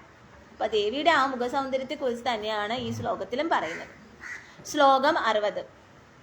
സരസ്വത്യാ സുക്തി രമ്യതലഹരി കൗശലഹരിഹാ പിബന്ധ്യാ ശർവാണി ശ്രവണചുലു കാവ്യാമവിരളം ചമത്കാര ശാഖാ ചലിത ശിരസഹ കുണ്ടലഗണോ ദണ്ഡത്കാരൈസ്താരൈഃ പ്രതിവചനമാഷ്ട ആചഷ്ട ഇവതേ. ദേവിയുടെ വാഗ്മാധുര്യമാണ് ഈ ശ്ലോകത്തിന്റെ പ്രതിപാദ്യ വിഷയം. അല്ലയോ ദേവി, അമൃതധാരയുടെ സൗഭാഗ്യമുള്ള മഹാമായയുടെ മധുരവചനങ്ങളായ കീർത്തനങ്ങളെ ശ്രവിക്കുന്നു. സരസ്വതി ദേവി ആ കീർത്തനങ്ങൾക്കുള്ളിലെ ചമൽക്കാരത്തെ പ്രശംസിച്ചിട്ട് തന്റെ തല കുലുക്കുമ്പോൾ അതിനൊപ്പം സരസ്വതി ദേവിയുടെ കാതിലണിഞ്ഞിരിക്കുന്ന കുണ്ടലങ്ങളും കുലുങ്ങുന്നു. കുണ്ടലങ്ങളിൽ നിന്ന് വരുന്ന ചണത്കാര സ്വരങ്ങൾ കേട്ടാൽ നിന്തിരുവടിയുടെ ആലാപനം കേട്ട് രസിച്ച സരസ്വതി ദേവി അനുമോദന പദങ്ങൾ ചൊരിയുകയാണെന്ന് തോന്നും. വാക്കുകളുടെയും സംഗീതത്തിന്റെയും എല്ലാം അധിപതിയായ സരസ്വതി ദേവിയുടെ അഭിനന്ദനം നേടുവാൻ നിന്തിരുവടിയുടെ സുഭാഷിതങ്ങൾക്ക് കഴിഞ്ഞുവെന്നു ആശ്ചര്യം ജനിപ്പിക്കുന്നു. അവിടുത്തെ ശരിയായ ഭക്തിയോടെ ഉപാസിക്കുന്നു. ഭക്തന് പദങ്ങൾ നിഷ്പ്രയാസം കൈകാര്യം ചെയ്യുന്നതിനുള്ള കഴിവ് ലഭിക്കുമെന്ന് സാരം. അപ്പം സരസ്വതി ദേവീനെ പ്രാർത്ഥിക്കുകയാണെന്നുണ്ടെങ്കിൽ ആ ദേവിയുടെ ആ പദങ്ങളൊക്കെ അതായത് നമുക്ക് പാട്ട് പാടാനുള്ള കഴിവ്, സംസാരിക്കാനുള്ള വാക്ചാതുര്യം, ഇതെല്ലാം നമുക്ക് പെട്ടെന്ന് തന്നെ ലഭിക്കുന്നതാണ് എന്നാണ് പറയുന്നത്. ശ്ലോകം 61. അസൗനാസാ വംശസ്തു ഹീനഗിരി വംശദ്വജ്ജടപജ്ജപടീം ത്വദീയോ നേദീയഃ ബലദു ബലസ്മസ്കാമുചിതം വഹത്യന്ത്യർമുക്താഃ ശിശിരകരനിഗ്വാ വിശ്വാസഗളിതം സമൃദ്ധ്യായത്താസാം ബഹിരവിജ മുക്താമണിധരഃ. ദേവിയുടെ നാസികയാണ് ഈ ശ്ലോകത്തിലെ പ്രതിപാദ്യ വിഷയം. അല്ലയോ ദേവി, അവിടുത്തെ നാസികയാകുന്ന വംശദണ്ഡം മുളം തണ്ട് ഒട്ടും അമാന്തമില്ലാതെ അനുയോജ്യമായ ഫലത്തെ ഉണ്ടാക്കട്ടെ. നിന്തിരുവടിയുടെ നാസികൾക്കുള്ളിൽ മുത്തുകൾ വഹിക്കുന്ന മുളം തണ്ടാണ്. ചില വിഭാഗത്തിൽപ്പെട്ട മുളകളിൽ ചന്ദ്രരശ്മി പതിക്കുമ്പോൾ അതിനുള്ളിൽ മുത്തുകൾ ഉണ്ടാകുമെന്നാണ് വിശ്വാസം. ദേവിയുടെ നാസികയിൽ നിന്ന് നിശ്വാസമായി പുറന്തള്ളുന്ന ചന്ദ്രപ്രകാശത്തിന്റെ ഫലമായി അവിടുത്തെ നാസികയ്ക്കുള്ളിൽ നിറഞ്ഞു നിന്നിരുന്ന മുത്തുകൾ പുറത്തേക്ക് തള്ളപ്പെട്ട തിളങ്ങുന്ന മൂക്കുത്തി പോലെ ജ്വലിക്കുന്നു. അപ്പൊ ദേവിയുടെ ആ നാസികയിൽ നിന്ന് വരുന്ന ആ പ്രകാശം തിളങ്ങുന്ന മൂക്കൂത്തി പോലെ ജ്വലിക്കുന്നു എന്നാണ് പറയുന്നത്. അത്രയും പ്രകാശമയമാണ് ദേവി എന്നാണ് പറയുന്നത്. അത്രയും പ്രകാശമാണ് ആ ദേവിയുടെ സൗന്ദര്യം. എന്താ പറയാ, ആ നാസികയിൽ നിന്ന് വരുന്ന പ്രകാശം എന്ന് പറയുന്നത് പരക്കെ വ്യാപിക്കുന്ന അത്രയും പ്രകാശിക്കുന്ന അത്രയും വലിയ പ്രകാശമാണ് എന്നാണ് ഇവിടെ പറയുന്നത്. അത് മുത്തുകൾ പുറത്തേക്ക് തള്ളപ്പെട്ട തിളങ്ങുന്ന മൂക്കൂത്തി പോലെ ജ്വലിക്കുന്നു. ദേവിയുടെ നാസികയിൽ ഇവിടെയുള്ള അതിലെ മുത്തുകൾ ഇങ്ങനെ പുറത്തേക്ക് തള്ളപ്പെട്ടിട്ട് എന്താണ് രത്നങ്ങൾ പോലെ തള്ളപ്പെട്ടിട്ട് മൂക്കൂത്തി പോലെ ആ പ്രകാശം ജ്വലിക്കുന്നു എന്ന് പറയുകയാണ്. ശ്ലോകം 62. പ്രകൃത്യാ രക്തായാസ്തവദുദതി ദന്തചതരുചേഹ പ്രവശ്യേ സാദൃശം ജനയതു ബലം വിദ്രുമലദാ ന ബിംബം തദ്ബിംബ പ്രതിഫലനരാഗാദരുണിതം തുലാമധ്യാരോടും കഥമിവ വിളജേത കലയാ. ദേവിയുടെ ചുണ്ടുകളുടെ മഹിമയാണ് ഈ ശ്ലോകത്തിന്റെ സാരം. അല്ലയോ ദേവി, സ്വഭാവേന തന്നെ ചുവന്നിരിക്കുന്നു. അവിടുത്തെ അധരകാന്തിയുടെ സാദൃശ്യത്തെ പറ്റി ഞാൻ പറയാം. ഒരു ഫലം പവിഴക്കൊടിയിൽ വിളയുകയാണെങ്കിൽ ചിലപ്പോൾ അവിടുത്തെ ചുണ്ടുകളുടെ നിറത്തോട് സാമ്യമുണ്ടാകാം. പക്ഷേ ഈ സാമ്യപ്പെടുത്തൽ സാങ്കല്പികം മാത്രമാണ്.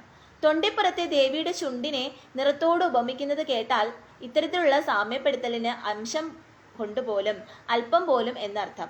അർഹതയില്ല എന്ന് മനസ്സിലാക്കുന്നു. തൊണ്ടിപ്പഴം ലഭിക്കുക തന്നെ ചെയ്യും.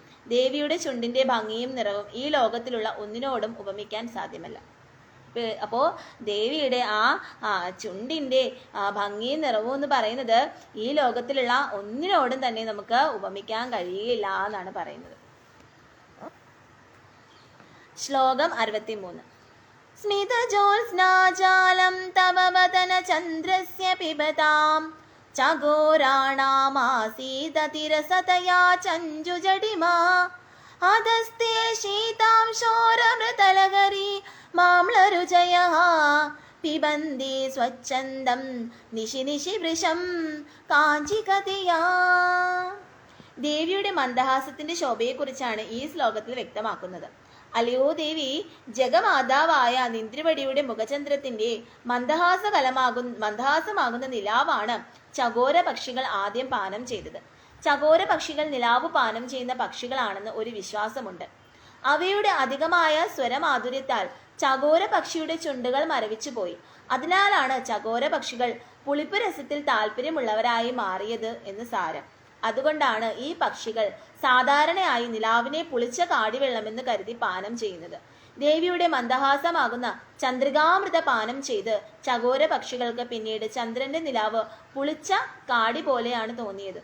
നിന്ദ്രവടിയുടെ പുഞ്ചിരിയാകുന്ന നിലാവ് ഈ പ്രപഞ്ചത്തിലുള്ള സുന്ദരമായ മറ്റൊരു പ്രതിഭാസത്തോടും താരതമ്യം ചെയ്യാൻ സാധിക്കാത്ത വിധത്തിൽ അതിമധുരവും മനോഹരവുമാണെന്ന് സാരം. അപ്പം ദേവിയുടെ പുഞ്ചിരിയാകുന്ന നിലാവിനെ കുറിച്ചാണ് പറയുന്നത്.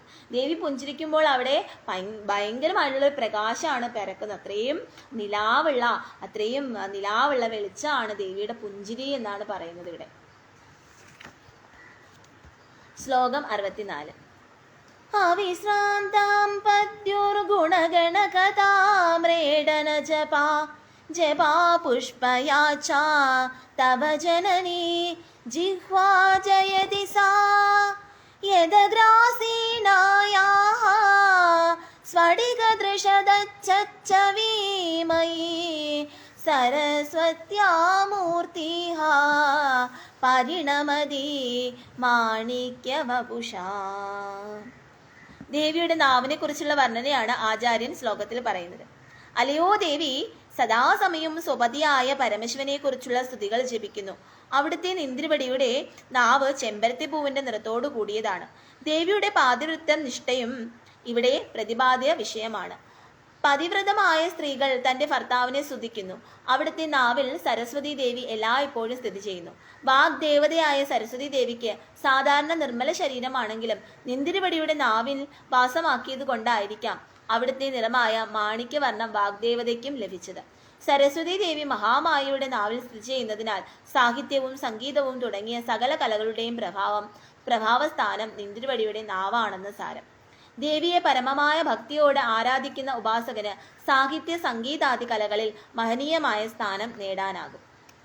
അപ്പൊ ദേവി എന്താണ്? സരസ്വതി ദേവി മഹാമായയുടെ നാവിൽ സ്ഥിതി ചെയ്യുന്നതിനാൽ സാഹിത്യവും സംഗീതവും തുടങ്ങിയ സകല കലകളുടെയും പ്രഭാവസ്ഥാനം നിന്ദ്രവടിയുടെ ആ ദേവിയുടെ നാവാണെന്നാണ് പറയുന്നത്. അങ്ങനെയുള്ള ആ നാവിനെ നമ്മൾ പ്രാർത്ഥിക്കുമ്പോൾ സകല വിധത്തിലുള്ള സംഗീത കലകളിലും സാഹിത്യ സംഗീതാദി കലകളിലും മഹനീയമായ സ്ഥാനം നമുക്ക് നേടാൻ കഴിയുന്നതാണ്.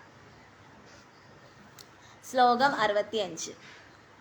രണേ ജിത്വാ ദൈത്യാന പ്രകൃത ശിരസത്രൈഹ കവചിഭിർ നിവൃത്തൈ ചണ്ഡാം ശത്രിപുരഹര നിർമാല്യ വിമുഖൈഃ വിശാഖേന്ദ്രോപേന്ദ്രൈഃ ശശിവിശദ കർപ്പൂര ശകലാ വിലീയന്തേ മാതസ്തവ വദനതാംബൂലഖബളഃ. ദേവി നിർമാല്യ മഹിമയാണ്. ദേവിയുടെ നിർമാല്യ മഹിമയാണ് ഈ ശ്ലോകത്തിന്റെ സാരം. അല്ലയോ ദേവി, യുദ്ധത്തിൽ അസുരന്മാരെ ജയിച്ച് മടങ്ങി വന്ന് യുദ്ധത്തിൽ ധരിച്ചിരിക്കുന്ന വേഷം പോലും മാറ്റാതെ തലയിൽ ധരിച്ചിരിക്കുന്നവ ശിരോവേഷ്ടങ്ങൾ മാത്രം മാറ്റിവെച്ച് മഹാവിഷ്ണു, ദേവേന്ദ്രൻ, സ്കന്ദദേവൻ തുടങ്ങിയവർ നിന്ദ്രവടിയുടെ മുന്നിലെത്തി വണങ്ങുന്നു. അവിടുന്ന് സന്തോഷത്തോടെ നൽകിയ ചന്ദ്രനെ പോലെ നല്ല വെളുത്ത പച്ചക്കർപ്പൂര കഷ്ണങ്ങളോട് കൂടിയ താമ്പൂലങ്ങളെ മുഴുവനും അലിയുന്നത് വരെ ചവച്ചു തിന്നുന്നു. ദേവിയും ശിവനും ലോകത്തിന്റെ തന്നെ മാതാപിതാക്കൾ ആണെങ്കിലും ഭഗവാനായ പരമശിവന്റെ താമ്പൂലം അവർ ആഗ്രഹിക്കുന്നില്ല. ഇവിടെ സ്കന്ദൻ, വിഷ്ണു, ഇന്ദ്രൻ തുടങ്ങിയ ദേവന്മാർ അസുരന്മാരുമായുള്ള യുദ്ധത്തിൽ വിജയകൊടി പാറിച്ചുകൊണ്ട് ഓടി ദേവിയുടെ അടുത്തേക്ക് എത്തിയത് അവിടുത്തെ ഉച്ഛിഷ്ടം ഭക്ഷിക്കുന്നതിനാണ്. ആയതിനാലാണ് നാം ഉപാസിക്കുന്ന മൂർത്തിയുടെ ഭുക്തോച്ഛിഷ്ടം ഉപാസകൻ ഭക്തിയോടെ കഴിക്കുക എന്ന സങ്കല്പം. നാം അമ്പലത്തിൽ നിന്ന് സ്വീകരിക്കുന്ന ഭക്ഷ്യയോഗ്യമായ പ്രസാദങ്ങൾ, പായസം, അപ്പം, തീർത്ഥജലം തുടങ്ങിയവയുടെ സാരം ഇത് തന്നെയാണ്. പരാശക്തിയെ തികഞ്ഞ ഭക്തിയോട് സേവിക്കുന്ന സാധകന് സർവ്വ മേഖലകളിലും വിജയം കൈവരിക്കാൻ സാധിക്കുമെന്ന് അർത്ഥം. അപ്പോൾ ദേവിക്ക് നമ്മൾ ദേവിക്ക് ദേവനൊക്കെ പൂജിക്കുന്ന ഭഗവാനൊക്കെ പൂജിക്കുന്ന ആ ഭക്ഷണം ഇത് പ്രസാദമായി നമ്മൾ കഴിക്കുമ്പോൾ നമുക്ക് അതിൻ്റെ ഗുണം ഉണ്ടാവുന്നതാണ് പറയുന്നത്. അപ്പൊ അങ്ങനെ ദേവിയുടെ ആ ഭക്ഷണം ദേവിയുടെ അതിൽ നിന്ന് വീഴുന്ന വായിൽ നിന്ന് എടുത്തിട്ടുള്ള ആ ഭക്ഷണത്തിന്റെ ഉച്ഛിഷ്ടം ഭക്ഷിക്കാൻ വേണ്ടിയിട്ട് സകല ദേവന്മാർ പോലും ഓടി വരുന്നു എന്നാണ് പറയുന്നത്. അത്രയും എന്താ പറയാ മഹത്താണ് ആ പ്രസാദം എന്ന് പറയുന്നത്. അതുപോലെ തന്നെ നമ്മൾ ക്ഷേത്രങ്ങളിലൊക്കെ പോകുമ്പോൾ നമുക്ക് പ്രസാദങ്ങളൊക്കെ കിട്ടില്ല. ഇതൊക്കെ നമ്മൾ ഭക്ഷിക്കുന്നത് വളരെ ഉത്തമമാണ്. അതെന്ന് പറയുന്നത് ഇത്ര അമൃതം പോലെയുള്ള ഇതാണ് നമുക്ക് കിട്ടുന്നത്. ഭാഗ്യമാണ് നമുക്കത് ഭക്ഷിക്കാൻ കഴിയാന്ന് പറയുന്നത്. അപ്പോൾ അങ്ങനെയുള്ള പരാശക്തിയെ തികഞ്ഞ ഭക്തിയോട് സേവിക്കുന്ന സാധകന് സർവ്വ മേഖലകളിലും വിജയം കൈവരിക്കാൻ കഴിയുമെന്ന് സാരം. അങ്ങനെയുള്ള ആ പരാശക്തി ദേവിയെ തികഞ്ഞ ഭക്തിയോടുകൂടി പ്രാർത്ഥിക്കുന്ന ഉപാസകന് സർവ്വ മേഖലകളിലും, ഏത് മേഖലകളിലായിക്കോട്ടെ അങ്ങനെയുള്ള സർവ്വ മേഖലകളിലും വിജയം കൈവരിക്കാൻ കഴിയുമെന്നാണ് സാരം.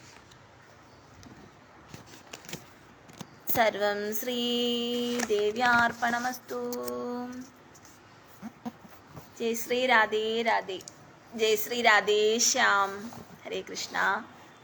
അപ്പോൾ ഇന്ന് നമ്മുടെ സൗന്ദര്യ ലഹരിയാണ്. സൗന്ദര്യ ലഹരി ശ്രീ ശങ്കരാചാര്യരുടെയാണ്. 65 ശ്ലോകമാണ് ഇന്ന് വായിച്ചിട്ടുള്ളത്. അപ്പോൾ നമ്മൾ മനസ്സിലാക്കുക, ദേവിയുടെ ആ സ്വരൂപത്തെക്കുറിച്ച്, ആ സൗന്ദര്യത്തെക്കുറിച്ചൊക്കെയാണല്ലേ ഇതിൽ വർണ്ണിക്കുന്നത്. അപ്പൊ ഇത് തീർച്ചയായിട്ടും നിങ്ങൾക്ക് കഴിയുമെങ്കിൽ ഈ സൗന്ദര്യലഹരി വായിക്കാന്നുള്ളതാണ്. വൈകുന്നേരം നമുക്ക് വീട്ടിലെ വിളക്ക് കത്തിച്ച് വെച്ചിട്ട് ദേവിയുടെ ഈ പ്രാർത്ഥനകളൊക്കെ പ്രാർത്ഥിക്കാം. എന്നിട്ട് ആ ദേവിയോട് പ്രാർത്ഥിക്കുക. എന്താണ് ദേവിയോട് പ്രാർത്ഥിക്കേണ്ടത്? നമ്മുടെ ഭൗതികമായിട്ടുള്ള സുഖങ്ങൾക്ക് വേണ്ടിയിട്ടല്ല നമ്മൾ ദേവിയോട് പ്രാർത്ഥിക്കേണ്ടത്. നമ്മളെ ഭഗവാനിലേക്ക് എത്തിക്കാൻ വേണ്ടിയിട്ട്, അല്ലെങ്കിൽ ആ ദേവിയിലേക്ക് എത്തിക്കാൻ വേണ്ടിയിട്ടായിരിക്കണം നമ്മൾ പ്രാർത്ഥിക്കേണ്ടത്. നമുക്ക് ഭൂമിയിലേക്ക് വരണ്ട. ഇനിയൊരു ഭൂമിയിൽ വന്നാൽ, ഭൂമി എന്ന് പറയുന്നത് ഇപ്പോൾ എന്താ പറയുക, ഈ കലികാലം വന്നതോടുകൂടി ഭൂമിയിലുള്ള മനുഷ്യരുടെ എല്ലാം മനസ്സുകളെല്ലാം മാറി ക്രൂരമായിട്ടുള്ള മനസ്സുകളായി, അവർക്ക് ദേഷ്യം, കോപം അടക്കാൻ കഴിയാത്ത മനസ്സുകളായി, അവർക്ക് മറ്റുള്ളവരോടുള്ള കരുണയൊക്കെ നഷ്ടപ്പെട്ടുകൊണ്ടിരിക്കുന്ന, മറ്റുള്ളവരുടെ ജീവൻ ഒരല്പം പോലും വില കൽപ്പിക്കാത്ത മനുഷ്യരുടെ കാലഘട്ടത്തിലൂടെയാണ് നമ്മളിപ്പോൾ കടന്നു പോയിക്കൊണ്ടിരിക്കുന്നത്. അതുകൊണ്ട് തന്നെ നമ്മുടെ ഭൗതികമായിട്ടുള്ള കാര്യങ്ങൾക്ക് വേണ്ടി മാത്രമായിരിക്കരുത് ദേവിയോട് പ്രാർത്ഥിക്കേണ്ടത്. ദേവിയോട് പ്രാർത്ഥിക്കുക നമ്മുടെ ആ മോക്ഷപദത്തിന് വേണ്ടിയിട്ട്, അല്ലെങ്കിൽ നമ്മുടെ ആ ശ്രീകൃഷ്ണനിലേക്ക് എത്തിക്കാൻ വേണ്ടിയിട്ട് പ്രാർത്ഥിക്കണം. ആ രാധാകൃഷ്ണന്മാരിലേക്ക് എത്തിക്കാൻ വേണ്ടിയിട്ടായിരിക്കണം ദേവിയോട് പ്രാർത്ഥിക്കേണ്ടത്. കാരണം എന്തെന്ന് വെച്ച് കഴിഞ്ഞാൽ, നമ്മൾ മറ്റേത് ലോകങ്ങളിൽ പോയി കഴിഞ്ഞാൽ നമുക്ക് തിരിച്ചു വരേണ്ടി വരും. ചിലപ്പോൾ ഈ ഇതിലായിരിക്കില്ല, വേറെ സത്യലോകത്തിലായിരിക്കും നമുക്ക് തിരിച്ചു വരേണ്ടി വരുന്നത്. പക്ഷേ ഭഗവാന്റെ ആ ലോകത്തിൽ പോവുകയാണെങ്കിൽ നമുക്ക് അവിടെ ചെന്ന് കഴിഞ്ഞാൽ നമുക്ക് തിരിച്ചു വരേണ്ടി വരില്ല. അപ്പം അതിന് അത്രയും പ്യുവർ ആയിരിക്കണമെന്നുള്ളതാണ്. അത്രയും പ്യുവർ ആയിരുന്നാൽ മാത്രമേ നമുക്ക് ഭഗവാന്റെ ആ ലോകത്ത് എത്താൻ കഴിയുള്ളൂ. അതിന് വേണ്ടിയിട്ടായിരിക്കണം ഓരോ മനുഷ്യജീവനും അതിന് വേണ്ടിയിട്ടായിരിക്കണം പ്രയത്നിക്കേണ്ടത്. നിങ്ങൾക്ക് കൈലാസത്തിലാണ് പോകണമെന്ന് ആഗ്രഹം ഉണ്ടെങ്കിൽ നിങ്ങൾ അതിന് വേണ്ടിയിട്ട് ദേവിയോട് പ്രാർത്ഥിക്കുക. എനിക്ക് ഈ പറയുന്ന സംഘർഷങ്ങളിൽ നിന്നെല്ലാം എന്നെ മാറ്റി, എനിക്ക് ഇനി ആ ഭൂമിയിൽ വന്നിട്ട് ഒരു ജന്മം എടുത്ത് ദുഃഖങ്ങൾ അനുഭവിക്കാതെ എത്രയും പെട്ടെന്ന് എനിക്ക് ആ ഒരു മോക്ഷപദം കിട്ടാൻ വേണ്ടിയിട്ട്, അതിനു വേണ്ടിയിട്ടാണ് ഭഗവാന്റെ ആ കീർത്തനങ്ങൾ, ഭജഗോവിന്ദൻ, ശങ്കരാചാര്യർ തന്നെ അത് തന്നെയാണ് ഈ പുസ്തകം സൗന്ദര്യലഹരി എഴുതിയ ഈ ശങ്കരാചാര്യർ. നിങ്ങൾക്ക് കാണാൻ കഴിയുന്നുണ്ട് ശങ്കരാചാര്യർ. ഇദ്ദേഹം തന്നെ വന്നിട്ട് അവസാനം പറയുന്നത് ഭജഗോവിന്ദം ഭജഗോവിന്ദം ഗോവിന്ദം ഭജ മൂഢമതേ. അതായത് ഗോവിന്ദനെ ഭജിക്കൂ നിങ്ങൾ മൂഢന്മാരെ, ഗോവിന്ദനെ ഭജിക്കൂ, ഗോവിന്ദനെ ഭജിക്കൂ. അവസാനം ഈ ശങ്കരാചാര്യർ തന്നെ വന്നിട്ട് പറയുന്നുണ്ട്. അതുകൊണ്ടാണ് പറയുന്നത്, ഭഗവാന്റെ ഈ കലികാലത്ത് നമുക്ക് രക്ഷ നേടാൻ മറ്റൊരു മന്ത്രവും ഇല്ല. ഭഗവാന്റെ ഒരേ ഒരു മന്ത്രം ഹരേ കൃഷ്ണ കൃഷ്ണ കൃഷ്ണ ഹരേ ഹരേ, ഹരേ രാമ രാമ രാമ ഹരേ ഹരേ. ഈ ഒരു മന്ത്രം പറയാന്ന് ഞാൻ എപ്പോഴും നിങ്ങളോട് പറയുന്നത്. നിങ്ങൾക്കൊണ്ട് എത്രയൊക്കെ പ്രാവശ്യം പറയാൻ കഴിയും അത്രയും പ്രാവശ്യം പറയാം. ജപമാലയിൽ ജപിക്കാൻ കഴിയാണ്ട് അങ്ങനെ ജപിക്കുക. നിങ്ങൾക്ക് എത്ര പ്രാവശ്യം പറയാൻ കഴിയും അത്രയും പ്രാവശ്യം പറയാം. നമുക്ക് ആ ഒരു മോക്ഷ ഭഗവാനിൽ എത്താനുള്ള ആ ഒരു ഇതാണ് നമ്മൾ ഇനി ചെയ്യേണ്ടത്. അത് മാത്രമേ ചെയ്യാൻ ഉള്ളൂ. കാരണം എന്ന് വെച്ചാൽ നമുക്കറിയില്ല, നമുക്ക് ഈ പറയുന്ന ക്രൂര മനുഷ്യരെ, ഇങ്ങനെയൊക്കെ മനസ്സിലെ ചിന്തകളുള്ള, ദുഷിച്ച ചിന്തകളുള്ള നമുക്ക് തിരിച്ചറിയാൻ കഴിയില്ല എന്നുള്ളതാണ് സത്യം. നമ്മൾ നോക്കുമ്പോൾ നമ്മൾ അവരെ നോക്കുമ്പോൾ, അല്ലെങ്കിൽ അവരുമായിട്ട് സംസാരിക്കുമ്പോൾ, അവരുമായിട്ട് ഇടപഴകുമ്പോൾ നമ്മൾ വിചാരിക്കും അവർ നല്ല നല്ലവരാണെന്ന് കരുതും. പക്ഷെ അവരുടെ ഉള്ളിൽ ഒരു ദുഷ്ടൻ ഒളിഞ്ഞിരിപ്പുണ്ടോ എന്നുള്ളത് നമ്മൾ പിന്നീടായിരിക്കും തിരിച്ചറിയുന്നത്. അതുകൊണ്ട് ഇപ്പോൾ ഉള്ള മനുഷ്യരിൽ ഭൂരിഭാഗം പേരും അങ്ങനെ ഉള്ളിൽ മറ്റൊരു ഇതുള്ള ക്രൂര മനസ്സുള്ള പലരും ആയിരിക്കും. പല രീതിയിലുള്ള പലർക്കും പല സ്വഭാവകൃത്യങ്ങളായിരിക്കും. നമുക്ക് തിരിച്ചറിയാൻ കഴിയില്ല എന്നുള്ളതാണ്. അതുകൊണ്ട് നമ്മൾ ആ സത്യം നമ്മൾ ഭഗവാനോട് പ്രാർത്ഥിക്കുമ്പോൾ അങ്ങനെ വേണം, ഭഗവതിയോടായാലും പ്രാർത്ഥിക്കുമ്പോൾ അങ്ങനെ നമ്മൾ ഒരിക്കലും അങ്ങനെയുള്ള ദുഷ്ടജനങ്ങളുടെ ഇടയിലേക്ക് വിടരുതേ ഭഗവതി, വിടരുതേ ഭഗവാനെ, ഞങ്ങളെ അങ്ങനെയുള്ള ദുഷ്ടതയിൽ നിന്നെല്ലാം മാറ്റി നമുക്ക് നല്ലത് വരുത്തണേ, നമുക്ക് നമ്മുടെ കുടുംബത്തിന് നല്ലത് വരുത്തണേ, നല്ലവർക്കെല്ലാം നല്ലത് വരുത്തണേ, നല്ലവർക്കെല്ലാം ഭഗവാന്റെ പദത്തിൽ എത്താൻ കഴിയണേ, അതിനുള്ള ഭാഗ്യം കൊടുക്കണേ, എനിക്കും അതിനുള്ള ഭാഗ്യം തരണമേ എന്ന് വേണം നമ്മൾ എപ്പോഴും ഭഗവതിയോടും ഭഗവാനോടും പ്രാർത്ഥിക്കാനായിട്ട്. അങ്ങനെ ചെയ്യുമ്പോഴാണ് നമുക്ക് അവിടെ ആ ഭഗവത് സാക്ഷാത്കാരം ഉണ്ടാവുന്നത്. അതിനെന്താ വേണ്ടത്? അത്രയും പരിശുദ്ധമായിട്ടുള്ള, അത്രയും ഭക്തിപരമായിട്ടുള്ള ഒരു മനസ്സ് വേണം, മറ്റാരെയും ദ്രോഹിക്കാതിരിക്കാനുള്ള ഒരു മനസ്സ് വേണം, സ്നേഹിക്കാനുള്ള ഒരു മനസ്സ് വേണം, നന്മ ചെയ്യാനുള്ള ഒരു മനസ്സ് വേണം. അങ്ങനെ ഉണ്ടാവുമ്പോൾ അവിടെ ആ ഹൃദയത്തിലാണ്, നിങ്ങളുടെ ഉള്ളിൽ തന്നെയാണ് ആ ഭഗവാൻ അല്ലെങ്കിൽ ആ ഭഗവതി കൂടിയിരിക്കുന്നത്. അങ്ങനെ നമ്മൾ ആ ഭഗവതിയോട് പ്രാർത്ഥിക്കുക, ഭഗവാനിലേക്ക് എത്തിക്കാൻ വേണ്ടിയിട്ട്, ആ ശ്രീകൃഷ്ണ പരമാത്മാവിലേക്ക് എത്തിക്കാൻ വേണ്ടിയിട്ട് പ്രാർത്ഥിക്കുക, ആ ഗോവിന്ദനിലേക്ക് എത്തിക്കാൻ വേണ്ടിയിട്ട് പ്രാർത്ഥിക്കുക എന്നുള്ളതാണ്. അല്ലെങ്കിൽ ആ ശിവഭഗവാനിലേക്ക്, നിങ്ങൾ ആരെയാണോ വിശ്വസിക്കുന്ന അതിലേക്ക് എത്തിക്കാൻ വേണ്ടിയിട്ട് ആ പദവി, ആ പദത്തിലേക്ക് എത്തിക്കാൻ. എനിക്ക് ഇനി പോയാൽ എവിടെയാണ് പോയാൽ തിരിച്ചു വരാതിരിക്കുന്നത്, അങ്ങനെയുള്ള ആ ഒരു പദത്തിലേക്ക് എത്തിക്കാൻ വേണ്ടിയിട്ട് വേണം നിങ്ങൾ ദേവിയോട് പ്രാർത്ഥിക്കാനായിട്ടുള്ളത്. അപ്പൊ ആ ഒരു ഇതിന് വേണ്ടിയിട്ടായിരിക്കണം പ്രാർത്ഥിക്കാനായിട്ടുള്ളത്. അങ്ങനെ ചെയ്യുമ്പോൾ എല്ലാവർക്കും നന്മ ഉണ്ടാവുന്നതായിരിക്കും. സർവം കൃഷ്ണാർപ്പണമസ്തു. ജയ് ശ്രീ രാധേ രാധേ, ജയ് ശ്രീ രാധേ ശ്യാം. ഇനി ആരൊക്കെയാ വന്നിട്ടുള്ളതെന്ന് നോക്കാം കേട്ടോ. പേരരസ്, അഭിലാഷ്, മിസ്റ്റർ ഡൊറീമോൻ,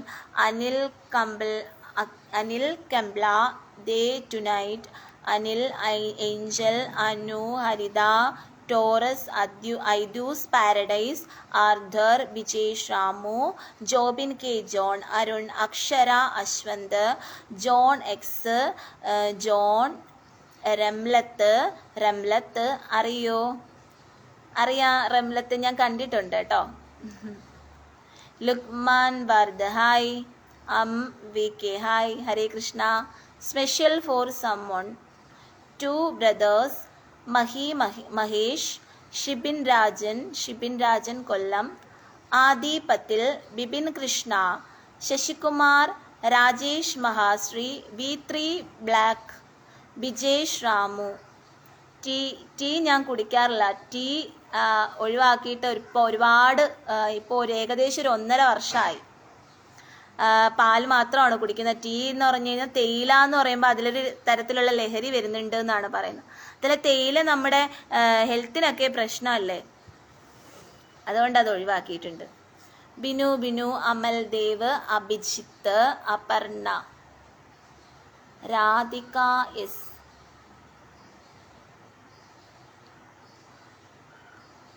രഞ്ജിനി, ശ്യാംലാൽ. ഹരേ കൃഷ്ണ. സർവം കൃഷ്ണാർപ്പണമസ്തു. ജയ് ശ്രീ രാധേ രാധേ, ജയ് ശ്രീ രാധേ ശ്യാം.